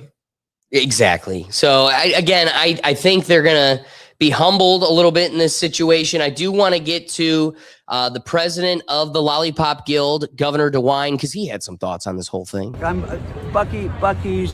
People love Buc-ee's, and I was there when the ceremony took place. We welcomed them. I love them. We welcomed them to Mansfield, but it just seems to me that they need to dismiss this lawsuit. This is ridiculous. It is Beaver Creek, for heaven's sake. It's Beaver Creek versus Buc-ee's. You expect to find Beaver Creek. So pissed at this. Beaver. And I looked at the cartoon figure, and I don't think anybody. This rustles my feathers. The Buc-ee. You guys have been talking about real quick. This is the most sense I've heard out of I know. That's why I had to include the president of the Lollipop Guild, because he finally made sense. You need to start. This is way off topic, on topic enough, because the Lollipop Guild was just on. You need to recreate the wine videos with the wig on, doing that voice. I love them. Ohio citizens are just they're kind people. You sound like the It's Always Sunny people trying to act like British royals. Really, what I'm going for is the old man from Family Guy. That's what I hear the whole time. Every time he talks, it's like, I love the little boys. Hey, Chris, could you help me with my Hey, Chris, car? you want to go to Buc-ee's? I have some candy. That's a skill I wish I had. That's good. I wish I had that skill. That's pretty good. Man. So, I'm loving watching a corporate conglomerate get humbled by the masses, and I'll be eager to see how the whole thing pans out. Before we get off this real quick, have you looked into if other communities across the country where Buc-ee's has kind of instilled their will upon, have they kind of rallied around? Or is this kind of an Ohio thing? I think this is the first time it's made national headlines, but also, like, I'm sure local communities have gotten rallied, but it was futile because money talks. And they're also usually like in the middle of nowhere. You get off at an exit where it's Buc-ee's, there's like one or two other things within the immediate area of this exit. Like because they're so large, they're usually where there's a lot of land. Like I've gone to like 3 or 4 of them. Buc-ee's is usually the only thing around besides one of them has like a Harley Davidson dealership next door. Right. Like, you know, and then So it's just kind of other community. small gas stations. Like, Right.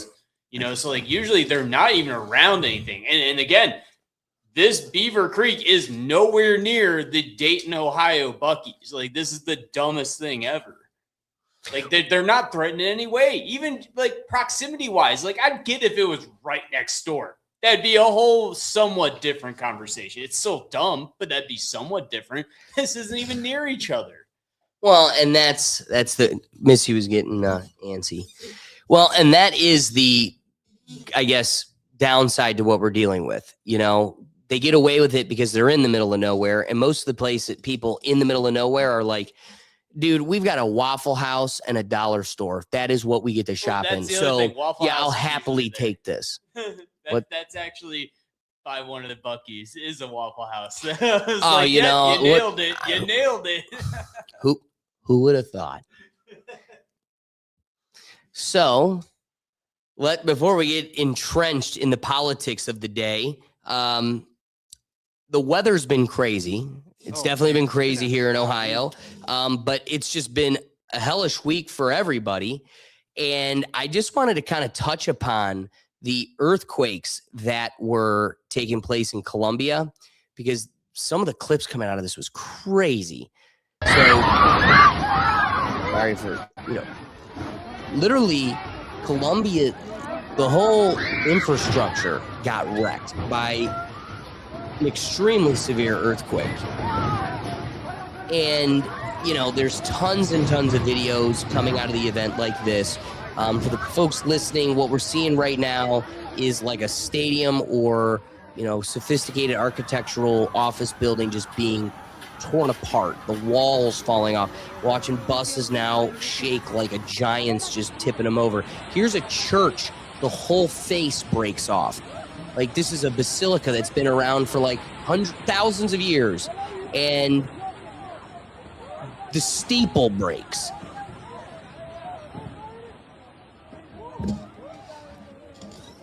So amongst the wreckage, this I think it has to be the craziest video I saw on the internet this week. And I feel bad for the folks listening. We'll keep it short. But for the viewers that can see, it's, pull out your phone. If you're just listening now, you want to watch, because it is crazy watching a hospital in the middle of a surgery deal with that.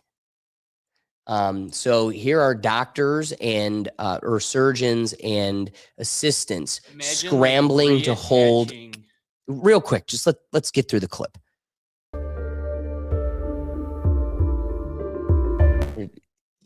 Dude. Oh my God. Looks like they're on a cruise ship. Like, look at that stuff rock around like that. Like, you think you're in a cruise ship in the middle of the ocean. Dude, their whole abdomen is open. And you got to hold them down, make sure nothing falls in. I mean, you've got ceiling tiles above you. You can't get any of that debris in there. Like, you also don't want, like, whatever's holding them stable dislodging. I mean, imagine waking up from that after the fact, not knowing that happened. Oh my God. And then you see this video. Yeah, that was you. I mean, can we agree on the level of miracle for you to wake up after this? I mean, superheroes. For them to do that, superheroes. Well, Colin Cowherd said that's true courage. Yeah, right. That's true courage. That's real courage. I mean, that's heroism.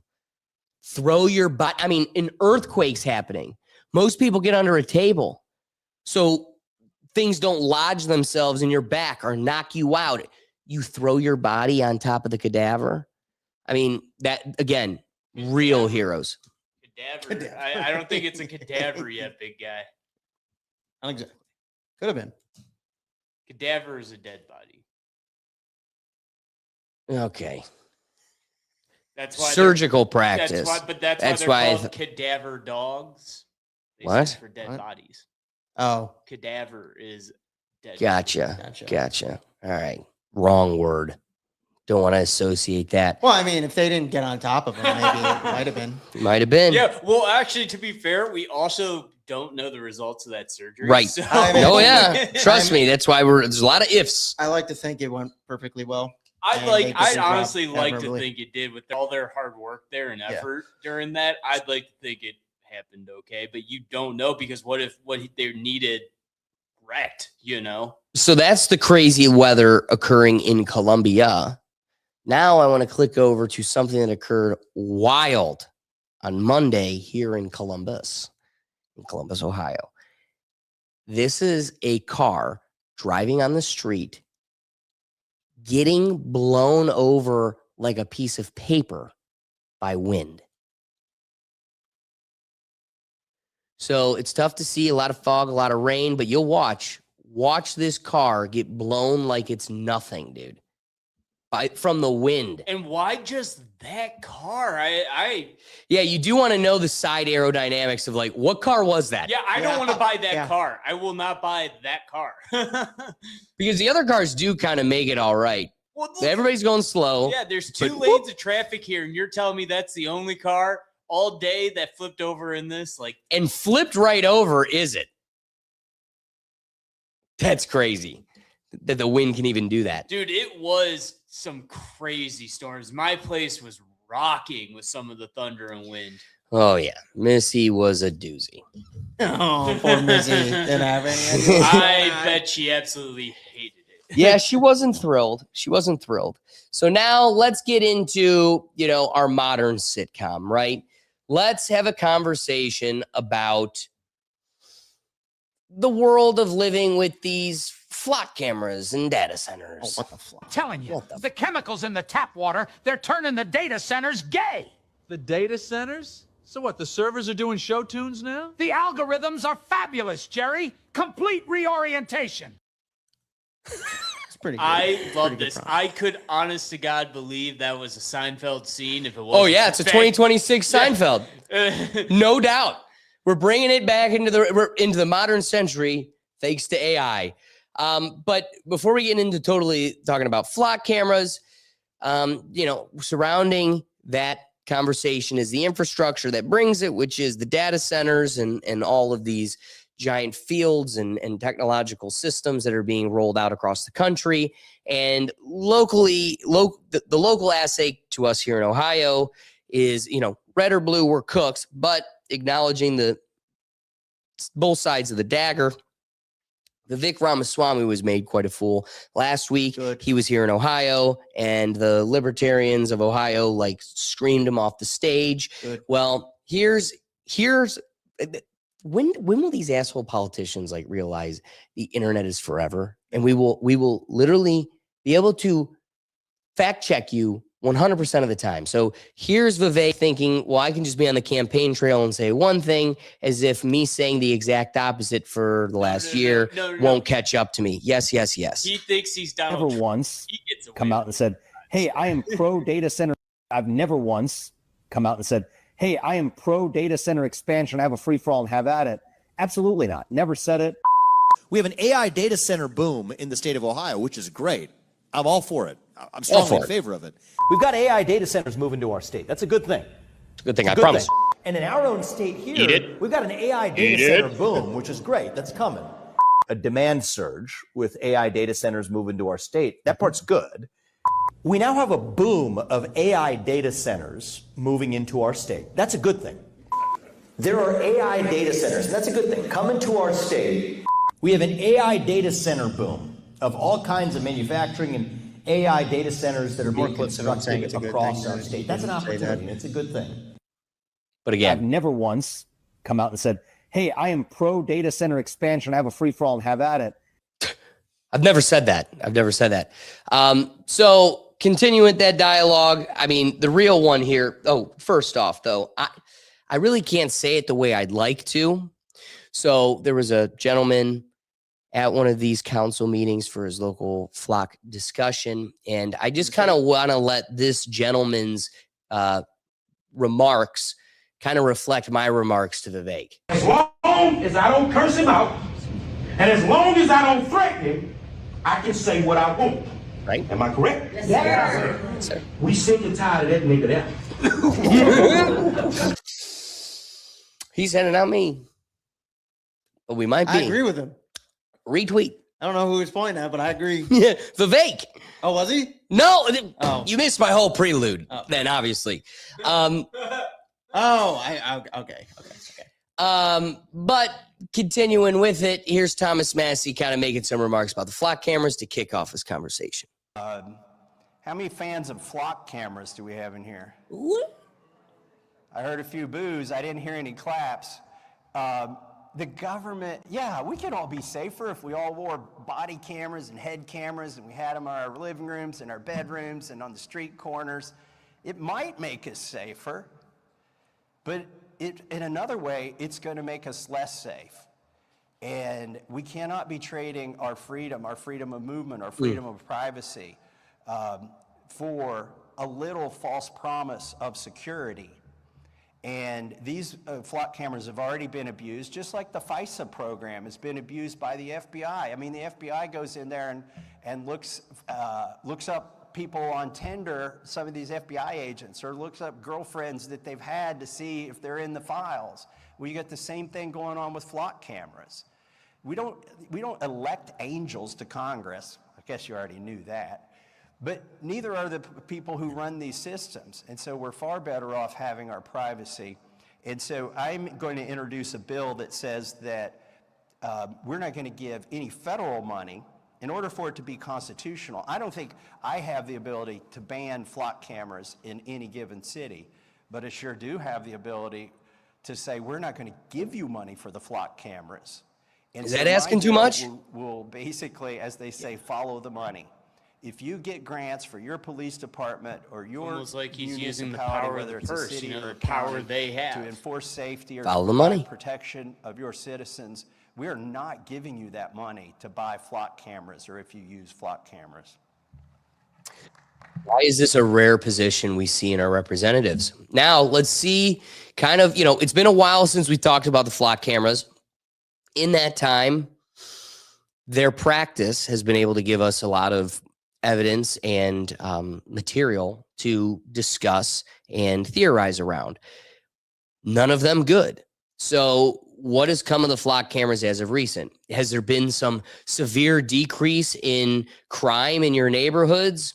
No, but we have been seeing a severe increase in false flags. So here one is where we're seeing this pop up. Consistent theme. It's supposed to protect your streets. We're reading license plates. We're looking for thieves and car thieves, Grand Theft Auto, the whole 9 yards. Well, so I decided to go to the gun range today, like an American. And tell me why there are flock cameras pointing into the entrance of the parking lot. Not the street. Not the street. Ford store next into door. The entrance so they can read every license plate that comes in here. Yeah, no, I love this. I'm sure there's no ulterior motive behind this either. Oh, but that's just a rarity. She's being hyperbolic. There are freaking flock cameras at the gun range. This is the entrance to the gun range. So they got you coming in. They also got you going out. Today's Wednesday, so the gun range is closed until 2. So there's nobody here. Now these are in the driveway to the gun range. They're not out on the road. This is only catching cars and trucks coming in the driveway to the gun range, and right there's the range. Unbelievable. I did send the records request to FWC for information on the flock cameras and the placement here. I've yet to get a response. I'll let you know if I do get a response. You won't. But if you come to the Ocala gun range, just understand that you're going to be on the flock camera. And who comes to the gun range? Well, of course, gun owners, people that are shooting. Yeah. So they have a record. The populace we got to be worried about. Of people who are coming to the gun range. As far as a danger to the state, not the community. And going to the gun range. As far as I know, this isn't a big place for crime. I know they had a couple robberies out here years ago, but I haven't heard anything since. But why does FWC or whoever put these here, why do they need flock cameras It's not a private road. at the public gun? I'm surprised they put it there. you know, and like the gun range. Well, I'm sure they're getting a kickback. There's subsidies in these things. They're definitely getting money for letting them place it there on their road. Was that going to be the only comment you had, or did you have something else? No, I was going to say too, like, it's funny. You always see stuff about flock camera nows. We would have never known about them, at least as much as we did, if they hadn't done that disastrous Super Bowl commercial with the dog. That's what made everybody realize. No, that was Ring. Was a thing. That was Ring cameras. That was Ring teaming with Flock. That's how people learned Flock shares data, and that's what they did. And then Ring immediately canceled all plans to integrate with Flock. That was everyone's first introduction to Flock, was because Ring was teaming up with them for that neighborhood plan where you could search for a lost dog. That makes sense, because I do kind of remember the conversation really amplifying around them. Well, and it may have started there, but the controversies have only blown up from there, and it's a series of controversies. The communities become aware of them. They go to their council. They vote them off. And the council of your local city, like Cleveland, and we've seen this in numerous cities, like LA, the LAPD, they all cancel their contracts with Flock, but then Flock, as a courtesy, kept them on. So now the community has to go back and vote to force removal of them. And it's become that's one element of this. Then what we're going to get into here next is all of the false alarms. Like, they're not even trying to work out the kinks of this shit before they make it the law of the land. They're letting cops go and arrest mothers and your local members of your community under the pretense that the flock says this, and then it's flat out wrong.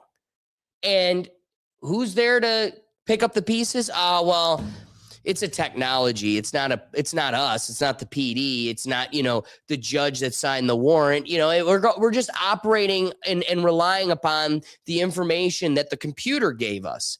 Well, the computer isn't perfect yet. So why are we treating it like a perfect law of the land, like an omniscient God that has no impunity, and we get to just let it define truth and reality? So let me give you some examples.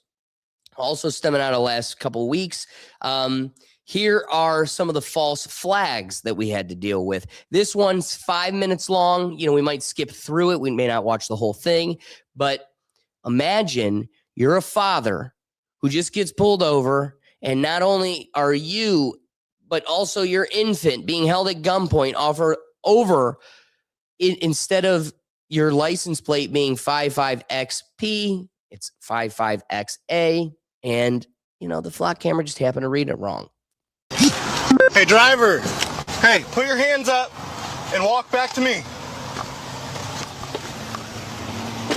Hey, anybody else in the car? My daughter and my son. Oh, how old are they? My daughter, not my daughter, my girlfriend, and my son. Okay. My son, he's a newborn, he's a month and a half. My girlfriend, she's 28. All right, bye. The reason I'm stopping you is your plate's stolen. You said it's who? It's coming back stolen. Your license plate. You got your ID on your phone? Yeah, I got my wallet. Where's your wallet at? My pocket. Okay. It's not my vehicle. Whose vehicle is it? It's my girlfriend's vehicle. Okay.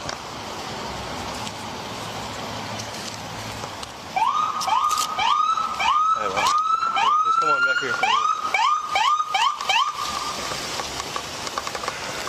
All right, well, just right now, you're just going to be detained, okay?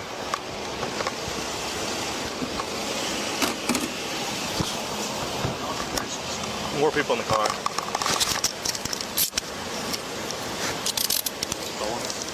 Yeah.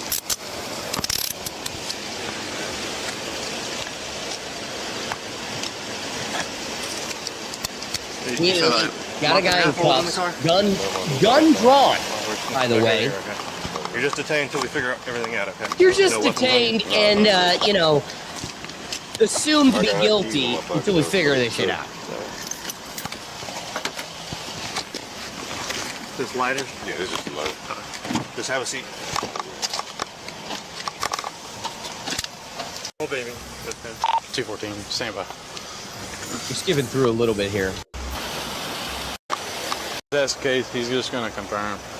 Oh my God. I just heard the best case, he'll just confirm it's him. Like I said, he's going to do his due diligence. I got my registration and stuff in there. Is it your car? Yeah, that's my car. Okay. Him out real quick. Miss a turn signal or something? What did No. you do? Goodness gracious. But and just until we figure everything out, that's why we pulled y'all out and all of that. Well, let's let him out. We figured it out. Wrong license plate. Easy flock mistake. What the flock? Let me get you out of those. I appreciate you being cool. Again, I didn't know exactly what we were coming up on, so. Those cameras, they're placed everywhere, and they hit license plates, and they'll flag. But I'm not going to say they're completely. So again, we trampled over your right to privacy, and we totally stole your liberty under the pretense of assuming your guilt before even a true trial or consideration. And yet the best thing we have to offer you in balance to this whole thing is a whoopsie, I'm sorry. And I hope that's enough. Where's my get out of jail free card? You know, what about time served? Yeah, you should. I think, yes. So somebody did make the point that if resisting arrest is a charge, then false imprisonment or unlawful arrest should also be a jailable offense. And so I agree, Doug. If you unlawfully detain me and it comes out, no, I'm sorry. I want a Monopoly get out of jail free card. Yeah. Add some accountability to it. Yeah, exactly. I agree.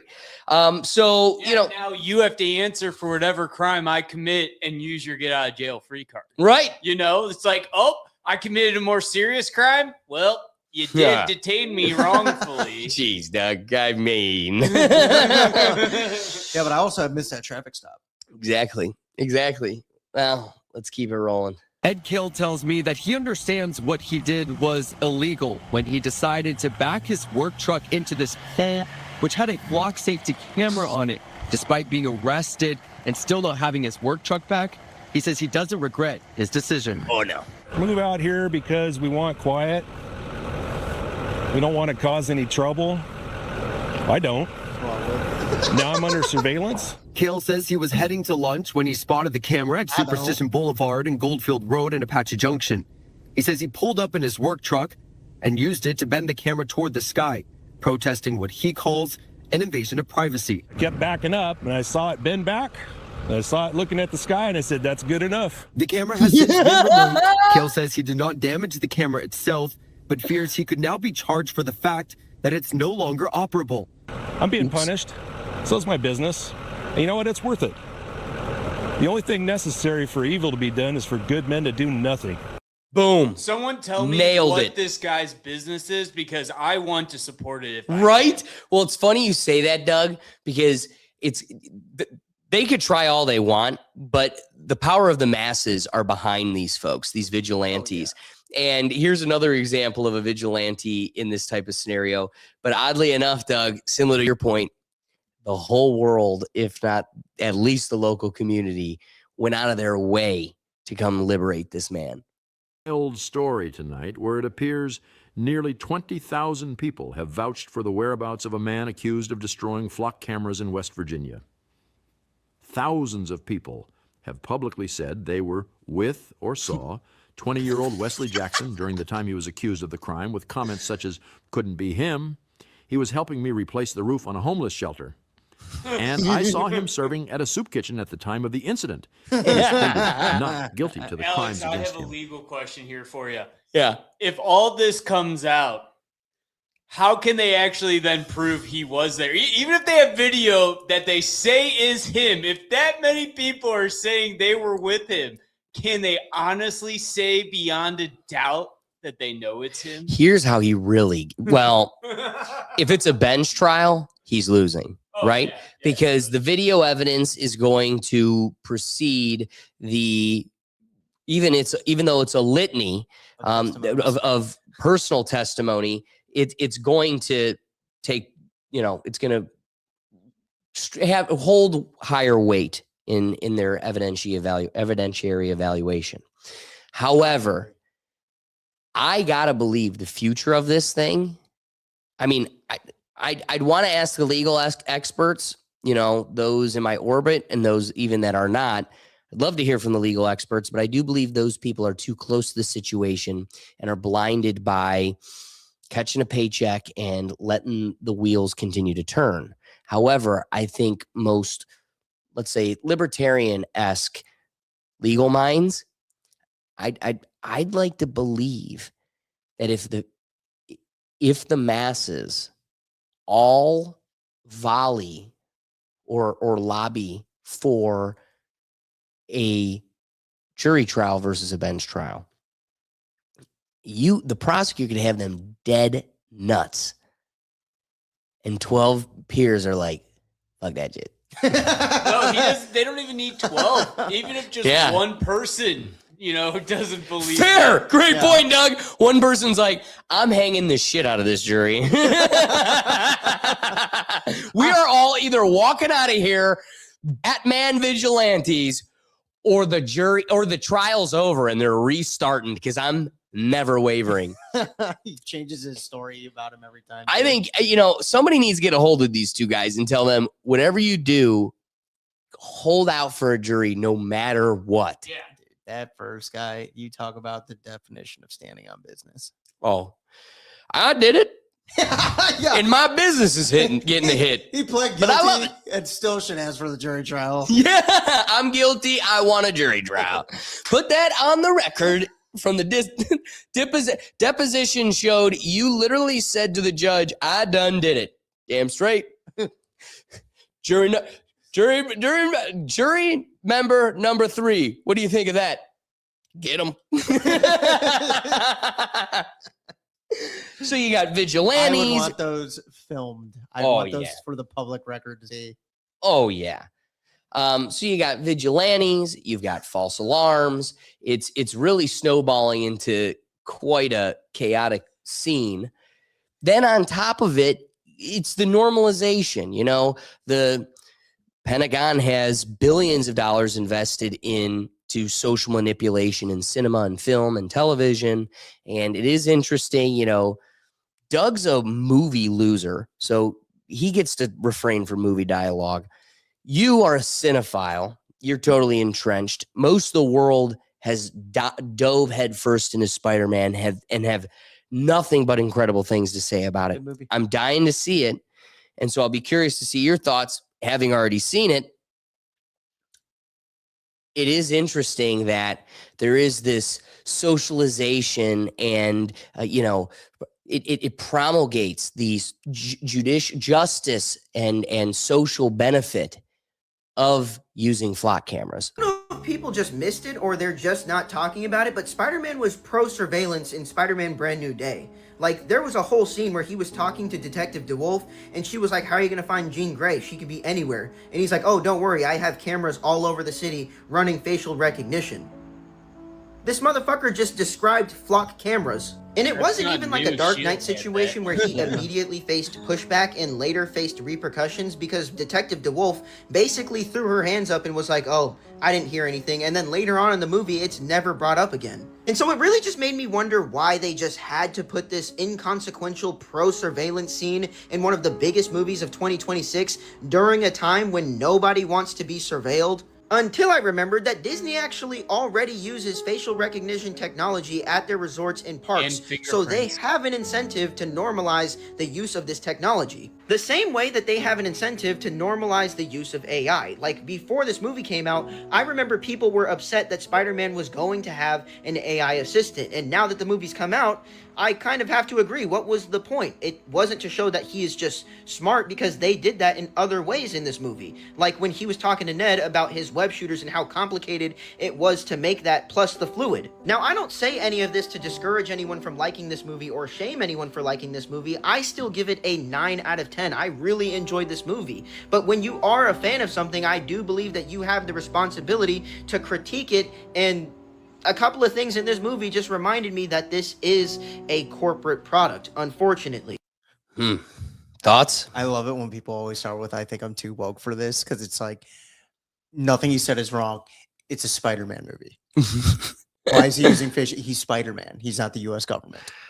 Sure. But like, he's not wrong. Like, those are all elements in the movie. The only thing I guess I kind of disagree is the AI, because it's kind of like Jarvis.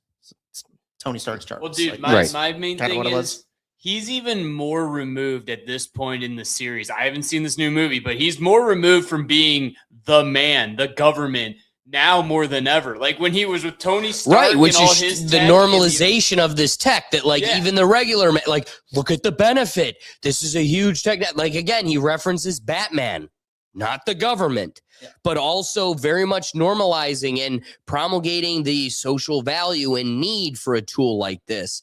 But again, it's important to kind of take these types of stories and keep them, you know, strictly in balance with the reality of these false alarms. Field police with guns drawn pull over a car they say was flagged by flock cameras in connection to a homicide out of Milwaukee. Well, you've got a car locked on the freeway, guns drawn from every corner. Dude's got hands in the air. Couldn't be more scared. Oh, shit. Sorry. False alarm. turns out this was all some sort of mishap with the flock camera systems. In fact, Brookville police say they called Milwaukee police and MPD said they no longer needed the car or the people inside, so officers let them go. But you know, this has really become a point of contention, flock cameras as a whole, as more reports. You know, I didn't want to derail the Spider-Man dialogue entirely. I just wanted, again, before we depart from all these false flags that we have pulled for just this past like week or two, it's important to remember, like, this is the practical application of it. It's yeah, we might catch Mysterio, but at the same time, we are falsely pointing guns at your neighbors. That's the bigger story here. Yeah, I guess just when you're watching Spider-Man, you're not thinking it's a flock. Well, of course not. You know, well, of course not. Yeah. Which is, I think, the goal. Yeah. Hence, like Hoppers, they're not trying to make you think of transhumanism, but the whole story is putting your consciousness in another robot or in another being or transfer of consciousness. And now some 8-year-old is like, well, yeah, I've seen that in a movie before when I was a kid. Go ahead and plug that shit into my head. Like, that is the purpose of these. Like, yeah, cinephile, it's fun talking about stories and how they could, the imagery and the presentation of these different stories. But the mass corporate creation or I guess, financial market around these whole things are not built on just putting a smile on your face. Right. It's all for controlling the narrative, controlling the minds, steering where the dialogue and thought of the time is. And so the beauty is, yeah, you were way, way more focused on the love interest of Tom Holland and the bad guy that's going to shake up his world. But that's why they prey upon your subconscious, because the conscious is a lot more in control. That's why when you sent that on TikTok the other day, right, regarding the Nolan Batman films, and it's The Dark Knight had the perfect discussion around it, even if it was very quickly. When he gives it to Lucius, you know, the cameras I could see across the entire city. He's like, I'll not work for you again after this if you continue doing this. And he gives him the option to remove it completely, which he does. And it's, again, a perfect social commentary. Right. And a movie. But again, now we're the exact opposite. Now we're the exact opposite, where we're like, ooh, Spider-Man's using it to save the day. Yes. We've kind of reverse engineered that conversation. Okay, that Christopher Nolan, I may not have liked the Odyssey that much, but he was ahead of his time when he did the Dark Knight series. Oh, it was one of those where it was like, oh, this is a good social commentary. That's not a main focal point of the movie, but it's there. Right. And it's a good conundrum that you, the viewer. You didn't like the Odyssey? It was fine. Okay. I mean, I've heard great things about that, so that's why I have not heard great things about it. It's very fun. If you liked it, I'm happy for whoever I haven't seen it. I've seen some good reviews on it. So I could see. If you saw it in the 700 millimeter whatever format, I heard that's like the best weight. Sure, and I'm sure you've seen printed and paid for text that has nothing but good things to say about it. But I really don't think you've seen people or spoken to people in your social circle that does. And that's what's standing out to me. Yeah. The human beings in my world, not the tweets, not the headlines, the human beings in my world that went and saw it, nobody has exceeded good. Yeah, online people are either saying it's awful or it's the best movie ever. I'm pretty in between. Like, I'm just very... Everywhere, not online, in the real world, that's the consensus. Yeah. I've never even seen it's great. Nobody said it's bad. everybody's like, it's fine. A lot of effort went into making it. You could really see it on the film. Yeah. I just thought it was kind of boring. I liked the story of the Odyssey. I read it. It just wasn't the interpretation I thought I was going to get from it. It's fine. If you want to go see it, go see it. I'm not saying anybody shouldn't go see it. Right. So ironically, you know, Flock is controlling the dialogue. It's got quite the presence. You know, things like this are floating across the internet. Those Flock cameras, I can access them at work. I work in insurance. We use them routinely now. They have me pulling images of your car to see if you lied about damage. Just last week, they had me check multiple cameras on someone's vehicle to see if the damage they claimed had existed or if it was truly new. In about 30 seconds, I had over 150 images of this vehicle all over their hometown. These are not crime-fighting tools. These are being used to actually fuck you. We did it through the ISO search, and all we need is your name and address or a VIN or license plate. So as these things are becoming kind of the controlling dialogue, you know, I'm sitting here. We had a big golf tournament amongst friends on Saturday, and I'm sitting there with my partner. And I go, hey, Blake, you know, these Flock cameras are becoming such a thing. And I'm looking around. We're waiting for the other team to take their shot. And I'm just kind of looking around the property. And I'm like, how long until we start seeing Flock cameras across the whole golf course? Like on all 18 holes, they're spying on us. They've got Flock cameras watching the property. And he goes, oh, my God, that's not for a long time. I'm telling you, at least 10 years. I go, 10 years? Knowing that I'm severely highballing it. I go, dude, you and I will easily be playing golf still with each other for 3 years. I promise you, in the next 3 years, you and I are going to be playing golf. And you're going to go, shit, Alexander, you were right. Here we are, and golf, and they've got flock cameras on the golf course. I could see that. Doug, just please hold your thought for a quick second. So with all that being said, we have this dialogue. I look at him and I go, you've got no more than 3 years. That's Saturday. I wake up Monday and I'm doom scrolling as I'm getting ready for work. Monday. That's Saturday. This is Monday. Can't even shake a ball in peace anymore. I would aim for it. Oh, yeah. Dude, they did have, like, on social media, have you seen, like, the guy that puts, like, a bottle and the camera behind it, and he just keeps taking line drive shots trying to hit it? That's a guy with precision. And how many shots does it take to hit that bottle? Do you know how long it would take me to hit that camera? To be like, yeah, it was a mistake. You shot 34 times. Alex, I could hit it without even trying because, God, I could be aiming at the hole and I'd hit the camera. What you fail to understand is that's not a person on the other fairway. I may have shot at the camera 34 times, but what you didn't know is before we started the day, we did agree on 35 mulligans. So I was within the game. I was within the game. It's my score, man. So here we are. Okay, it's showing up at the gun range. But now it's on golf course. It's everywhere they said it wouldn't be. It's just to find, car thieves. We're just following license plates. Want to find uninsured or unlicensed drivers. And we also want to watch you 3-putt. That's insane to me, dude. I mean...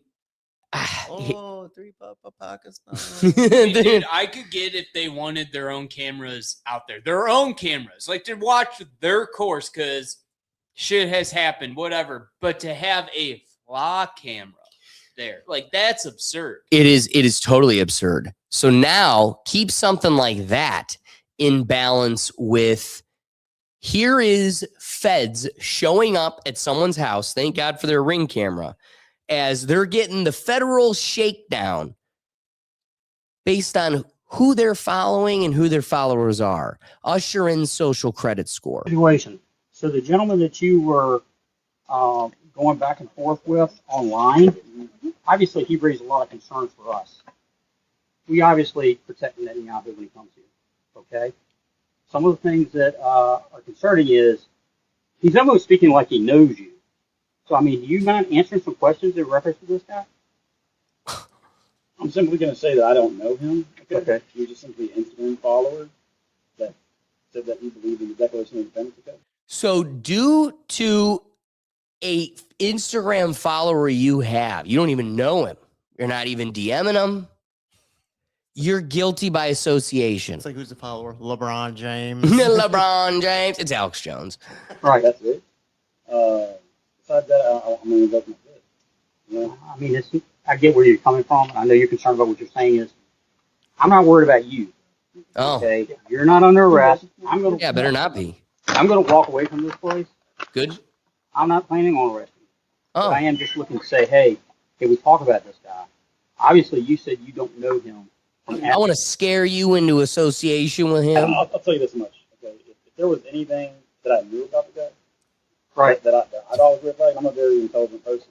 Well, hopefully you got a bunch of business. I would definitely tell you. You know, okay. I'm fast. I'm just a concrete guy. I used to be in the Marine Corps. I Obviously. believe in the Declaration of Independence. I believe in freedom. You believe in the Second Amendment? I believe in the Second Amendment. There we go. Okay. And we're going to let these people have the power of the flock camera, the power to just intrude your, evaporate your privacy and follow your every waking move, record and create a library of your every waking move in a world where, again, headline, LAPD declined to renew its flock contract after an internal audit found 161 false stolen vehicle alerts in just 2 months, a 32.3% false positive. So in a world where a third of the time you are fully wrong, but you're going to act upon it being 100% accurate. You're going to give it the legal viability of 100% accuracy is absolutely absurd. And eventually, as you see here, it's being tied to your social interaction on social media and in person, tied to your free speech. I'm allowed to share followers or dialogue with whoever I want and it not be policed by the state. So I just want to, we got a couple last pieces here as far as flock cameras are concerned. You might be endangering Will and I just by us being associated with you, Alex. You're right. I signed that contract a long time ago. Bitch, I'm taking it down with me. It's the risk of being friends with them. And I signed that contract a long time ago. I think I knew the risk then too. So again, here, you want to see what the result is by empowering these people? Well, let's see it play out in real time. This morning, 6 former Savannah Police Department employees, including 4 officers, are now under criminal investigation after being fired for allegedly misusing these controversial surveillance cameras made by the company Flock. Totally honest, I'm disappointed. I'm pissed off about it. The employees allegedly using the system to make personal searches involving family and acquaintances. The high-tech AI-powered cameras read license plates and store that data for police departments to use. Over 120,000 deployed nationwide to help fight crime. They're on streetlights, bridges, and highways. But backlash is growing amid rising reports of misuse. Dozens of officers now charged or accused of using the technology inappropriately, including stalking. This North Carolina police officer arrested for allegedly using it to track her boyfriend's ex-wife more than 30 times. She's set to appear in court at the end of the month. That's what bothers me the most. It's my professional opinion. And on top of it, so you get it. They're failed technology and we're obsessed with it and we're going to let it define our legal system. However, I want that to be balanced with this testimony in a flock cameras safety audit. This was just 2 days ago, August 10th, 2026, where a public safety council really makes some strong points. God bless Columbus City Council. It is my professional opinion that Flock is a dystopian violation of our rights. And what I mean by that is that it inverts the very nature of how police are supposed to function. So in traditional investigations, a crime is supposed to happen first, and then detectives are supposed to identify a list of plausible suspects, and then those suspects are placed under investigation. But under Flock, we are all, everybody in this room, every day, every time we get into our cars, we are all under investigation at all times for all crimes. Then when a crime actually does occur, the police have a list of pre-investigated suspects. That's you, that's me, that's everybody in this room who gets in a car, that's everybody in this city. So today in Columbus, our constitutional rights, especially our Fourth Amendment rights, are flagrantly violated every single day as a matter of regular government policy. So, that being said, there is a balance to this whole thing. We're not totally powerless in this situation, and I want you to consider something that may seem unrelated, but should encourage and empower you, your neighbors, and the masses. Interesting story coming out of this past week. We all know Harry Potter, and if you're unfamiliar, I feel bad for you. But we all got crushed by the loss of Dobby. Ironically, I was just in the Bahamas the other day, or the last weekend, and that last Harry Potter movie came on. My dad's unfamiliar with all this, and I was like, "Oh no, this is the worst part. This is the only part that makes us cry. It's Dobby." So I want to take that on balance, or really this whole consideration on balance with a story coming out of the UK this week. Harry Potter fans forced a 430 million euro sea cable, cable for internet and network communication. Harry Potter fans forced a 430 million euro sea cable to be relocated in order to avoid the quote-unquote grave of Dobby on Welsh Beach. The power cable linking the UK and Ireland now passes near Bronze Age human burial remains instead of the fictional character's gravesite, following complaints from fans. So when we care, we can make shit move. By the $430 million, we can move a whole cable and network system over a fictional character and pile of rocks, but then you sit here and feel powerless. Dobby got a free gravesite. Dobby will not be trampled by the data center. Dobby is finally free. This is my spot. This is Dobby's spot. Mr. Harry Potter gave it to me. So you gotta appreciate a story like that, where the people are like, it doesn't matter how much money's in this thing. This is the fictional character Dobby's spot, and it hurt. And it hurt my feelings. I'm still sad. I'm still mourning the loss of said Dobby. Yeah, we're putting in this high-speed cable internet line right through here. Oh, okay. Yeah, that's kind of where Dobby's buried. Huh? Go around, reroute. Oh, that's nice. You're going that way now. Also, Dobby died right on the shoreline. Yeah. Right on the shoreline. So you're ruining beaches right on the shoreline for cable networks? Nah. Anywho, last comment of the flock dialogue needs to be King American Patriot, one we don't get to appreciate enough. I want to leave the last word to Edward Snowden. When the conversation quickly becomes, why do you need to fight for your right to privacy if you've got nothing to hide? Edward Snowden has a great reminder and retort to that dialogue. People who say they don't care about privacy because they've got nothing to hide haven't really thought too deeply about the issues, because what they're really saying is that I don't care about this right. When you say I don't care about the right to privacy because I have nothing to hide, that's no different than saying I don't care about freedom of speech because I have nothing to say, or freedom of the press because I have nothing to write. There's a seriously concerning trend in many liberal and advanced democracies where we see a growing appetite in government to narrow the limits of our rights. A draft speech that was quoted recently by David Cameron after the election implied that simply because you're following the law, simply because you haven't done anything wrong, doesn't mean you'll be exempt from governmental interference in your private life. And this is an extraordinary departure from the traditional operation of liberal societies. The whole point of the law is that's the standard of behavior that you are held to.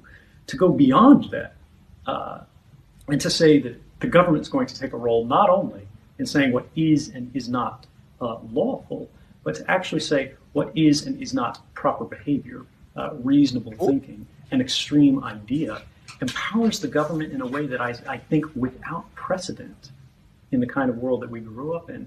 And we need to ask serious questions about, do we want to leave our children a less free world than the one that we ourselves inherited? Well said, Edward. Well said. Well said, Edward. Spot on. And for that, we pivot. You know, there is a reoccurring segment here on the Rethink Tank that now in the heart of August, I definitely thought we'd have concluded by now. And yet it continues to permeate. With that, let me welcome in a consistent segment of the show, one that I find to be a favorite, a question we ask each week: where in the world is Mitch McConnell? Around the world to a secret destination. Where in the world is Mitch McConnell.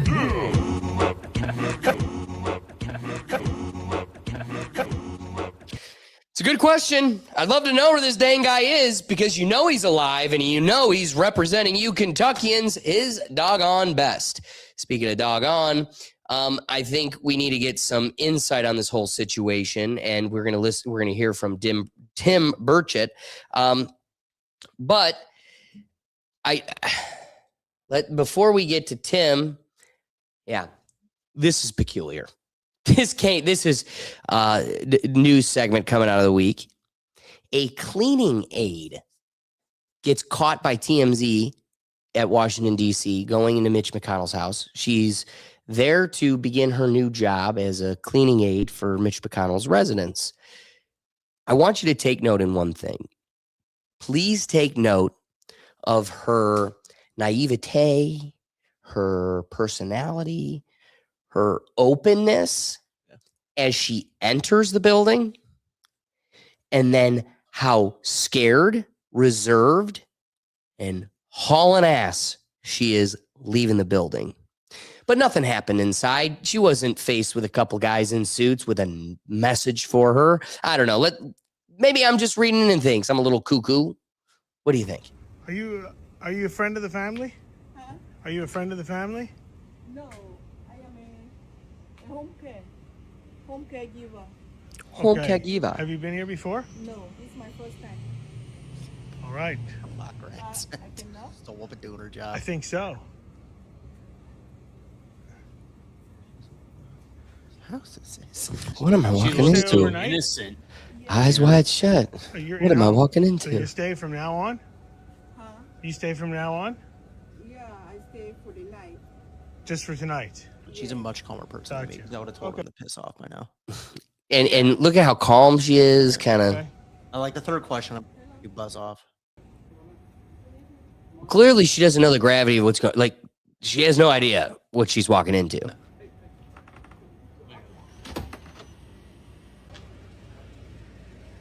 Hi, man. How's Mr. McConnell doing? Does he seem like he's in good Look health? at that difference. Literally. Car waiting for her. Oh, yeah, car waiting for her. Running. Hightailing it. I'd be curious to know what was said in that room. You know what's funny is immediately after they have that whole discussion with her inside, she walks out the door. So what happened? He's dead. And then her Rode microphone pops. She's like, oh my God, another one. Anywho, somebody that's been carrying the whole story this entire period, leading journalist Desiree Townsend takes a sit down with Tim Burchett, and Tim Burchett draws the line in the sand clearly. How likely is it that we may eventually see an amendment to the Constitution for an incapacitation clause? I think it needs to happen yesterday. It's pathetic. We've had it. We had a lady in the House that basically her staff members were running her office, and she was in a memory loss unit down in Texas. How many times has it gone on before? We just don't even know. And now with the advent of the citizens reporters and folks like yourself who get out how there. It's reported. Like, those staffers are going to do what they can to protect these people, like they are now. Like, so him saying that, oh, it's happened before. Okay, how, like, you're making an incapacitation clause. Great. How do you enforce it? Yeah. How do you measure In-person incapacitation? check-ins every X amount of time for every serving person. That'd be a good start. Yes, that would have to be the measure. Is you cannot go proxy vote. Yeah, no, you cannot go. You cannot hide from the public eye for over 4 weeks. My opinion would be you can't miss more than X amount of votes, Yes. or you can't have more than X amount of proxy votes in any given time without showing up in person. Well said. My thing always with Tim Burchett, I do appreciate him. Do something. Yeah. Do if I have to hear this Southern accent guy one more time say it should have happened yesterday, should have happened 3 weeks ago. But then does nothing about it. But then dude. continues to lick Trump's boot. Then it's like, yeah, dude, you're all talk. Yes, I do agree. That's a fair He's not point. saying bad things, but we've already poked holes in it. Just our random thought here. We've already poked. How are you going to enforce it? What's it going to be? You know, it's like you could say these things, but you got to enforce it. Right. You could quite literally have another segment. Tim Burchett saying something needs to be done that he didn't get done. You could do it for any politician. Where in but the it's world it's crazy. is name the politician?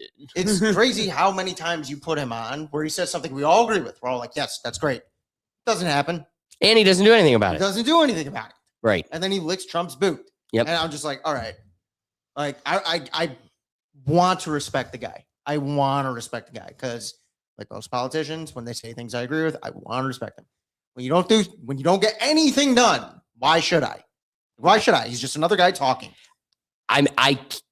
He right there to me is another Trojan horse waiting. Yes. He to Great me point. is another Trojan horse waiting. And after Trump, I'm not falling for it, dude. Get it done or shut up. And here's the sad part. I love your point.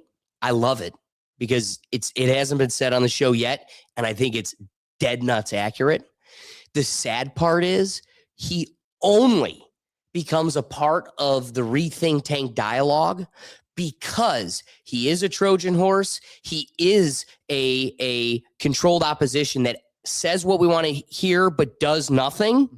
And yet, who else am I going to bring on the show is like somebody reflecting some logic. He says the logic does idiocracy, but at least I can pull his clip and play some logic. But you're right. And I sit here, what made me make this point is I'm sitting here going, why is it that he's the only, because who else are you going to show? Right. AOC, as she's popping shots in her belly? Like, well, you know, so I want to finish this clip, but I also want to take on I do want to circle back to your point. I'm going to finish this clip, but I want to circle back to your point about Tim Burchett. Get the scoop faster than the big three used to. Who knows? I think it needs to happen yesterday, though. I really do. I don't know what the model is or the criteria, but we need to have it done immediately. America's sick of this stuff. Reagan said it best. He said, I don't know, we need term limits on elected officials. We need it on staff members because they're the ones profiting and running these committees, and they run these big offices. So again, Will, kind of doubling back to your point, it is funny to have that on balance with who we have such a small pool of people we can reference that are supposedly quote unquote representing us. And somebody that I find, referenced on our show plenty is someone like Lauren Boebert. Yep. So here's Representative Lauren Boebert and how she took headlines today, where Lauren Boebert, who was just on her show like 2 weeks ago, supporting our position on questioning Mitch McConnell. She supports us when she comes after the Epstein class, when she goes after Fauci and the CDC bullshit. But then I'm supposed to what? Throw my head in the sand and ignore that Representative Lauren Boebert's son was arrested last week on 3 felony charges related to sexual exploitation of children. Court records show. And this is all alleged. Court records indicate Tyler Boebert, 21, was arrested on suspicion of 5 felonies related to an alleged incident in early 2024 when Boebert was 18. His charges include sexual exploitation of a child and child exploitation with the intent to deal in or sell or distribute any sexual exploitive material, as well as third charge that relates to videotaped material, according to the Denver Post. That last part changes it, the videotaped material, because it's like, oh yeah, this makes Hunter Biden looked like a walk through the park. Yep. Give him a crack pipe. Dang. That was, who would have thought that was the good guy? Yeah. Who would have thought that was? Neither of those Of the politicians' kids, who would have thought we'd be like, shit, I wish we had Hunter Biden in the dialogue. Where is that laptop? Where is that laptop? Give me some meth with hookers of age. Yeah. Looks like a good time. Looks like a good time. Here, this looks like a bad time. That looks like. So here I am caught with my finger in the trap because you find people to represent you and they're the closest to you, but they're not entirely a reflection of your will. And it's almost like all of them are living in this world of the dark arts. Like they're all, and it's almost like that's a prerequisite, a prerequisite to play in the game. So I agree with your position. You know, Tim Burchett, I'm done listening to you until you put up or shut up.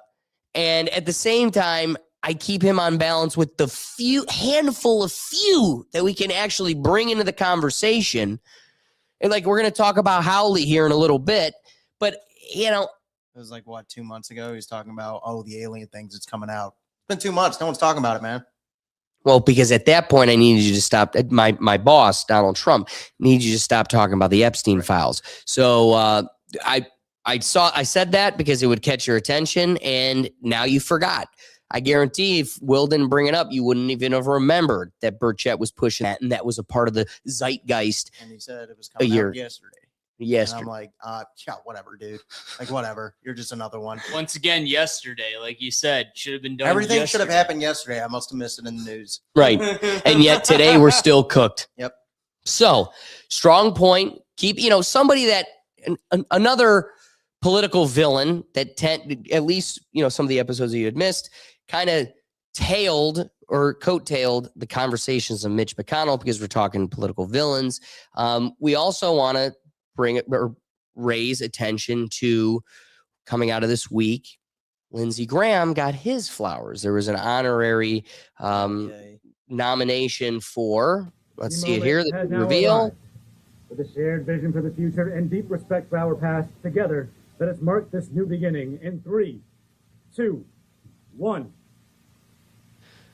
Here we are with the U.S. Air Force being named Joint Base Lindsey Graham. Joint Base because it's shared with the good guys. God chose them. But, you want to gloss over this. This concludes our. However, Thomas Massey had the perfect comment about this.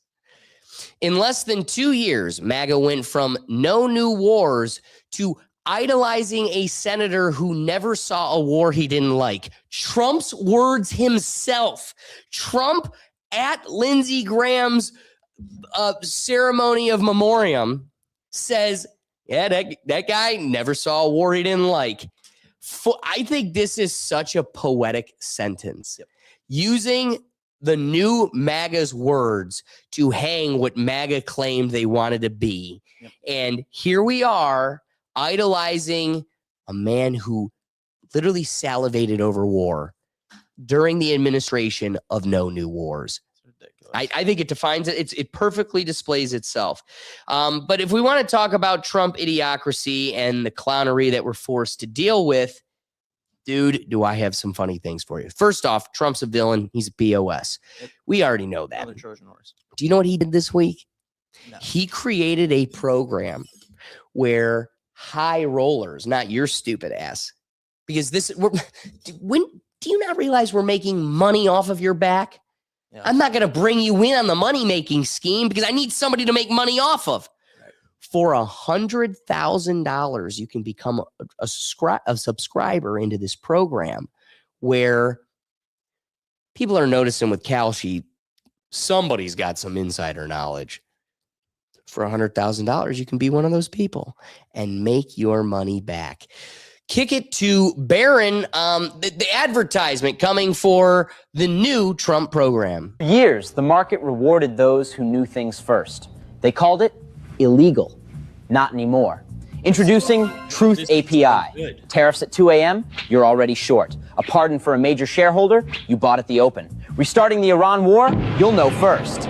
Truth API. It's It's not insider trading when the insider sells you the feed. Just $100,000 a month, which, let's be honest, you'll make back by Tuesday. Truth API. It's fucked up, but real. Not available to It's fucked up, but real. He's honest. Dude, I love the internet. Oh, yeah. Like, that AI video is so mint. That looked like 90s Wolf of Wall Street. Like, that's what you would see Jordan Belfort recording. For $100,000, you can be inside the trading. What's crazy is I have no idea what his voice actually sounds like, so it might as well be that. Yeah, no, hey, you can make it anything you want. What if it was Morgan Freeman? Oh, $100,000. That would have been better. Oh, it would have been magnificent. So great. That would have been great. Speaking of Trump idiocracy, it could just be a conspiracy theory. No, never on this show. Never on this show. But whether it's just, crazy delusion or true accuracy, this clip is absolutely hilarious. Of course, Trump doesn't hang around with any of those uggos. So, of course, there's this hottie that stands right behind him. They're calling her his zapper. She's the Trump zapper. She holds her hand over her belly in the most awkward way. It's awkward. Doesn't seem natural. Soldiers don't even really stand like this naturally for the whole period. It is funny, however, every time sleepy Trump Biden starts to doze off, she nudges her belly and that bitch gets zapped. I want you to watch this. It could be a conspiracy theory, but it also could be conspiracy reality, which is either way, this video is hilarious. So I want to get your thoughts. Is this Trump's zapper? More than a year ago, where we funded dozen and more She's a baddie. Major research teams to answer the question of what is the cause of autism. It's complicated biological. Can barely stay awake like a baby trying to stay awake. It's coming. I just more than a year ago. I don't know if it's true or not, but I believe it's true. And more. And he's falling asleep. Zap him. To answer the Dude, he's got the same mug on the whole time. It's a complicated biological phenomenon. It's not going to be a simple answer. Dude! It will have. He looks like a sleepy friend of ours after a few drinks. I'll be a zapper, dude. Oh my God. How do Does he not? Oh, when he makes dead that nuts. face? Oh, nailed it.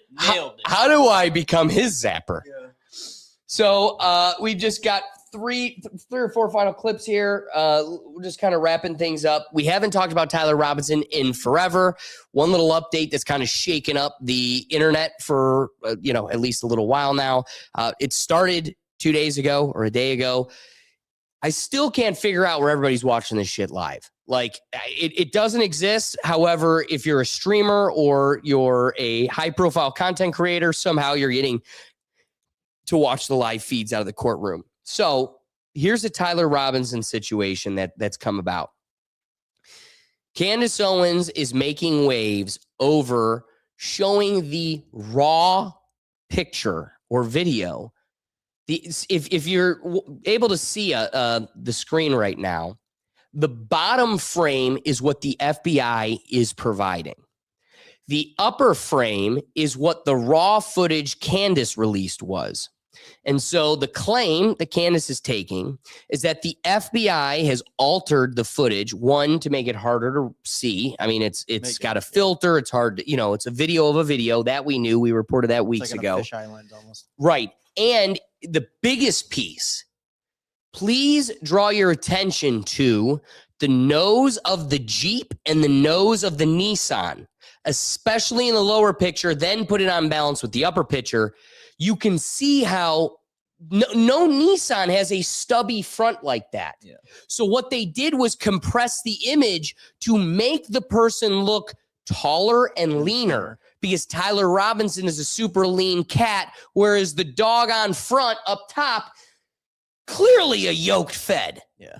Like, his shoulder width is twice the size of what Tyler Robinson's would. And, all the paid content creators are saying, that's AI enhanced. It's all bullshit by Candace. But I'm sorry, the hood of the Nissan says it all for me. Like, One looks like a natural car, and the other one looks like you said a fisheye, some sort of compressed image. They could have maybe gotten away with the Jeep. Maybe. And even Doug, wouldn't you agree? Even that looks stubby. Oh, it looks odd, but you know what? First thought, Jeep. I'm going to go. Okay, right. you know because they it's are flat and right. Boom, exactly. But the Nissan next, you nailed it. That's the one. The that really Nissan shows the line of cars also, are all take chode a look like. at that white SUV next to the Nissan. How boxy at the top, the bottom image, or not boxy. How Beetle like. Volkswagen Beetle looking that thing. That's not a normal looking car. They don't look like that. Right. And I want to piggyback off that even further. Look at the modern white Charger, the car up above the Nissan. Look at the distance between the tire frame and the front of the car on the bottom image and then the top. I mean, the top is literally 2 to 3 times longer. And naturally looking, how do you fit an engine in the distance between that tire and the front of the nose in the bottom picture? Easy. It's electric. Yeah. That you've not unofficially, Dodge doesn't even know you've made the Charger an electric vehicle. So I just solved all their problems without them knowing. Yeah, right. Literally. So just kind of watching this play out in real time. Do you believe you recognize who that person is? Yes. Who is that? I believe that's Tyler Robinson. Look how do you believe you recognize who that person is? Yes. Who is that? I believe that's Tyler Robinson. Dude, I'm sorry, but this then compared, I believe it's Tyler. I mean, that makes it look like a totally different person. I couldn't tell you who that was, even if it was you. Right. I Great wouldn't be point. able to tell that was you. Total because lie. that's going to make you look taller and skinnier than you are. Right. Like you want to. I need that you frame. think you're telling me that's my friend I've known for years? I'm not sure. Right. Well, keeping it because I want to get my poor friends out of here. Today's been a long one, but we're talking about the success of government, and they're all good guys with your best interests in hand. It's almost like Doge tried this and failed it, but here's Rand Paul. He's going to Fort Knox to bring you answers. We've come to see the gold. Our country has about 147 million ounces of gold, and about half of it is stored in Fort Knox. We're going to be going deep underground to see the gold. But more importantly, we're going to be talking today about what happened to our dollar when we separated from gold in 1971. Over 85% of the value of the dollar has been lost since we delinked from gold. Doing the Rand Paul thing where he just starts talking about it without actually showing it. Yeah. Oh, yeah. So good point. I'm not going to let him ramble. Yeah. Do you want to know what came of this? Nothing. Oh, my God. It's almost like that's how this shit Unless works. he was going to go inside, that video is pointless. You got it, Doug. It's all just a political charade, and we're just dancing along. It's a Tim Burchett thing. Yes. I like Rand Paul. I like his dad. Well, I don't. He voted to combine our military with Israel. So, and that's one thing I'm never forgetting. And again, Trojan horse. Trojan horse. Done. Like he's always been like that my whole life, as long as I've known about him. They'll do it all for the dollar. I love explaining everything and why it's bad. Right. I love going into detail about why you shouldn't like it either. And I'll agree. And then he won't nothing with the Fort Knox and nothing. That's all you got? No. So didn't find out anything was there. So speaking of Rand Paul, let's get to the final topic of the day. Last thing I want to touch upon before we close out today's episode. And, we've had 2 weeks in a row hounding Fauci and, Rand Paul's arch nemesis. Coming out of this week, it's pretty awesome. Rand Paul was able to compel Congress in a clear political divide vote, totally bipartisan vote, where there has been a contempt of Congress issued against Fauci for his 111 abstaining for, pleading of the fifth, abstaining from answering questions while he has immunity, but then also giving an opening statement. Also the controversy with his attorney trying to speak on his behalf. All that was able to bring a rise to a contempt charge, which exciting. However, as we all knew exactly as it happened, you even said it to me when it happened and I was getting excited. It's like, but they're still not going to do anything on the warrant. Like nothing. He's never going to see a concrete cage. No. It's just all political charade. So speaking of the political charade, I don't really care as long as that's the face I get out of Dr. Fauci. Yeah. New York Post caught Fauci's fed up wife flipping the bird as they're all kind of. That makes it somewhat worth it. It does. Look at that frown. And even the NIH director is flipping us off because the public's waking up. I mean, that's kind of sweet. But in the attempt of them trying to make this out to be a political witch hunt, it is awesome that Rand Paul responded with the release of these text messages, which are really hanging Dr. Fauci and his team. Oh my God, showing how they knew that the second vaccine was going to create a severe uptick in miscarriages. And they knew about it, corresponded about it quite a bit, and lied to you about it. So bad. It's so bad. Disgusting. Well, and the more disgusting piece is, how does your Democrat friends in your community march on ignorantly, not knowing about this or ignoring this? Dude, it's they're intentional. Celebrating it. Did you see what happened in Boston? Oh my God. Yeah, I don't want to say the word on the show, but they basically allowed up to a full term, you know what, which is, and they were clapping. Starts with an A. It's killing babies. They literally are allowing it up unalived up until full term, literally birth. Yeah. Up until the moment of birth, and you can make that decision. And so those people that saw the text messages, I'm sorry, like right.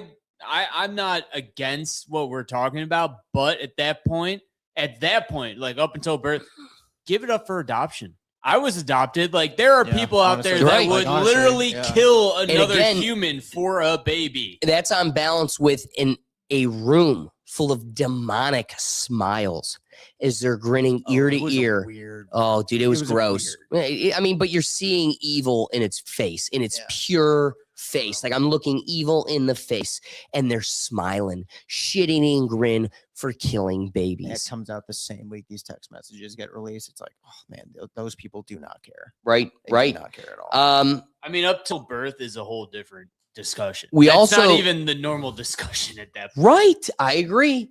We also got to see this week the former director, but at the time director during the pandemic, director of the CDC, as he gets grilled and just flat out admits, yeah, we knew all this shit, and we just hid it. Thank you, Chairman. For 2 years, myself and the other Republicans on this subcommittee connected the dots. We exposed the evidence supporting our strong belief that COVID was developed and leaked from the Wuhan lab. And during those same 2 years, the same Democrats that sit on this committee, they only hindered, they obstructed, they refused to hold hearings and get to the truth. Now we see mounting evidence supporting the COVID-19 originated from the lab in Wuhan, China, run by the Communist Chinese Party. And this hearing is about getting to the truth. I thank the chairman for making this the very first hearing, because the American people who have seen just as many fellow Americans die from COVID, as nearly as many die from COVID, that died in every war since the American Revolution combined, deserve to know the truth. Dr. Redfield, you pointed to the lab leak theory even before we did. In mid-January of 2020, you expressed concerns to Dr. Fauci, to Jeremy Farrar of UK's Wellcome Trust, and to Dr. Tedros of World Health Organization that, quote, we had to take the lab leak hypothesis with extreme seriousness. And you urged Dr. Fauci to investigate both the lab and the natural hypotheses. Shortly thereafter, on February 1st, Farrar convened a meeting of a group of 11 top scientists across 5 time zones and asked Dr. Fauci to join, and he wrote, quote, my preference is to keep this group really tight. Obviously, ask everyone to treat in total confidence, unquote. Dr. Redfield, you were excluded from this call, but up until then, you had been on you were included in every other conversation. What changed? Why do you think that you were excluded from these conversations? Thank you very much. I think just to emphasize, in early to mid-January, I did have multiple calls with Fauci, Farrar, and Tedros about how important I thought it was that science get engaged in aggressively pursuing both hypotheses. I also expressed, as a clinical virologist, that I felt it was not scientifically plausible that this virus went from a bat to humans and became one of the most infectious viruses. That is so untrue. All viruses are not the same. So when you look at... He just said, as the director of the CDC, I held the position that I really didn't think this came from a bat. That came from no source.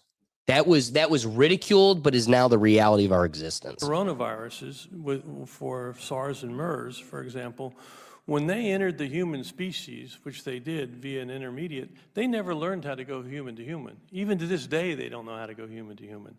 So you can't equate Ebola with a coronavirus. Now, why do you think you were excluded from those calls? Because it was told to me that they wanted a single narrative and that I obviously had a different point of view. Okay. In emails following the conference call, 4 of the 11 scientists told Fauci that they all found the genetic sequence inconsistent with expectations from evolutionary theory, basically what you're saying. However, just 3 days later, these 4 scientists had drafted a paper arguing the exact opposite, and that's now the infamous proximal origin of SARS-CoV-2. Our investigations show that this paper was prompted by Dr. Fauci, among others, with a goal to disprove the lab leak theory. What is the likelihood that these scientists came across additional information just 3 days after making these statements to conclude with such certainty that COVID-19 came from nature instead of the lab leak that they thought it was 3 days earlier? Yeah, I think it's unfortunate. Again, I've said this before, that this whole approach that was taken on February 1st, and subsequently in the month of February, if you really want to be truthful, it's antithetical to science. Thank you. Science has debate, and they squashed any debate. Thank you. Given what we know now and looking at all the conversations in February of 2020 and before the release of the paper, do you think that Dr. Fauci used this paper to hide the gain-of-function research created this virus?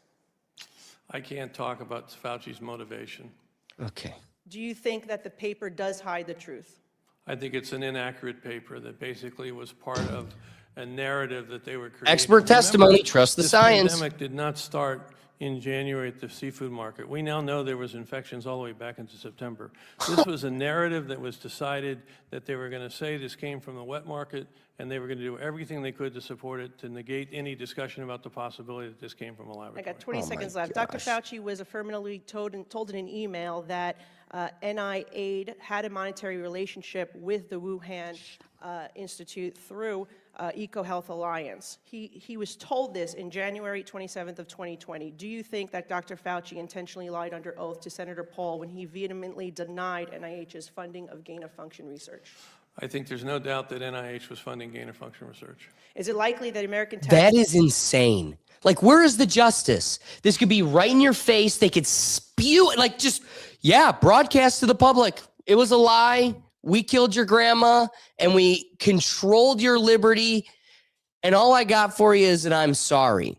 But it is interesting that we're getting all of this. Yeah, we're never going to get the justice issue. Be paired with it. However, we are getting all the vindication, truth, and light at a very peculiar time. And somebody that kind of wears the same shiny metallic hat that I do, but we don't get to integrate into the show enough, had the perfect reminder of like why you should kind of have a grain of salt with this new resurgence of COVID conversation. Senator John Hawley. I loved this guy. If I was you, I'd go check to see who funds him. It's a show, people. And you know what the show is? Distraction. Let me show you how the distraction works with Senator Hawley. Send out Fauci. And they send him out to make him look like a clown. If you ask me, Fauci's just the guy who gets whacked. He's the fall guy. I don't even think he exists anymore. I'm going to say that was an actor. Forget going, hey man, you guys owe us an apology. The snakes showed themselves. Hey, forget your freedom. Hey, you gotta get back. Your presidents said that. Your senators said that. Your corporations said that. Your baseball owners said that. Your basketball owners said that. Your NFL owners said that. They all said that. The medical industry said that. They all said that. They are all part of the system. And he goes on, there's another clip that I didn't want to just exhaust us with, but he continues to go on about, let's acknowledge where the conversation was going. Yeah. You were waking up to a foreign asset that owns us, And so we needed to make some concessions on another dialogue that everybody loves getting themselves distracted and talking about. So look back over here at Dr. Fauci. So again, it's important to remember, why are you, just like the UFOs you pointed about Tim Burchett, we got an acknowledgement of it, but nothing ever came of it because we wanted you to stop going to the DOJ website and going through the Epstein files. And it's all still there, but we're all bored with it. And we've all moved on to the next thing because we've got the attention span of a hamster. So last thing of the day, we close it all out. Cheers. Final thoughts. Let's end this episode on a little melody and a victory lap by the one and only friend of the show, Byron the Magnificent. Everybody who acted like I was uneducated for not taking the vax needs to A, shut the fuck up, and B, kiss my ass. I never gonna listen to you. You should be too embarrassed to show your face around here, bitch. Yeah, you looking like a deer in the headlights when I show you the headlines. What you did was dumb. You bragged about your education. Now look at you, so misled. Not a lot going on in your head. People ended up dead from taking the advice you gave. Who's the grandma killer now? How does that taste? It tastes like what you deserve. Bitch, I can't believe you had the nerve. you gotta hand it to him, great, dude. This guy is so talented. So cheers to everybody that had joined us. I want to thank everybody that went into the comments, even CB33 and everybody else. So do we got Waylon Swango and Case Mills and all the rest. The whole purpose of the live show is to get you involved. So we appreciate everybody that goes into the comments. We want you to break us out of our echo chambers and a little aspect or extra dynamic to the dialogue and enhance the perspective. If we made you laugh, if we made you think, the best thing you do to support this show is hit that like button. If you enjoyed it, then someone else you know will too. So please share us around because that's what helps us combat all these suppressive algorithms. But otherwise, we're here each week. So you want to make sure you hit that subscription and notification bell because you don't want to miss us every Tuesday. We're here. We also got some great content coming at you with the flagship podcast. And we also do our live show on Sundays on the Rethink Actions show, where wake up, have a cup of coffee with us, and get a little break from the social and political chaos. If you want to find one central place where you can find all of that, including the Neuro Gym, a free social media alternative where you can correspond directly with us and the community, find it all at our website at www.rethinktankpodcast.com. But otherwise, guys, we appreciate you joining us, and we'll catch you next week. Peace.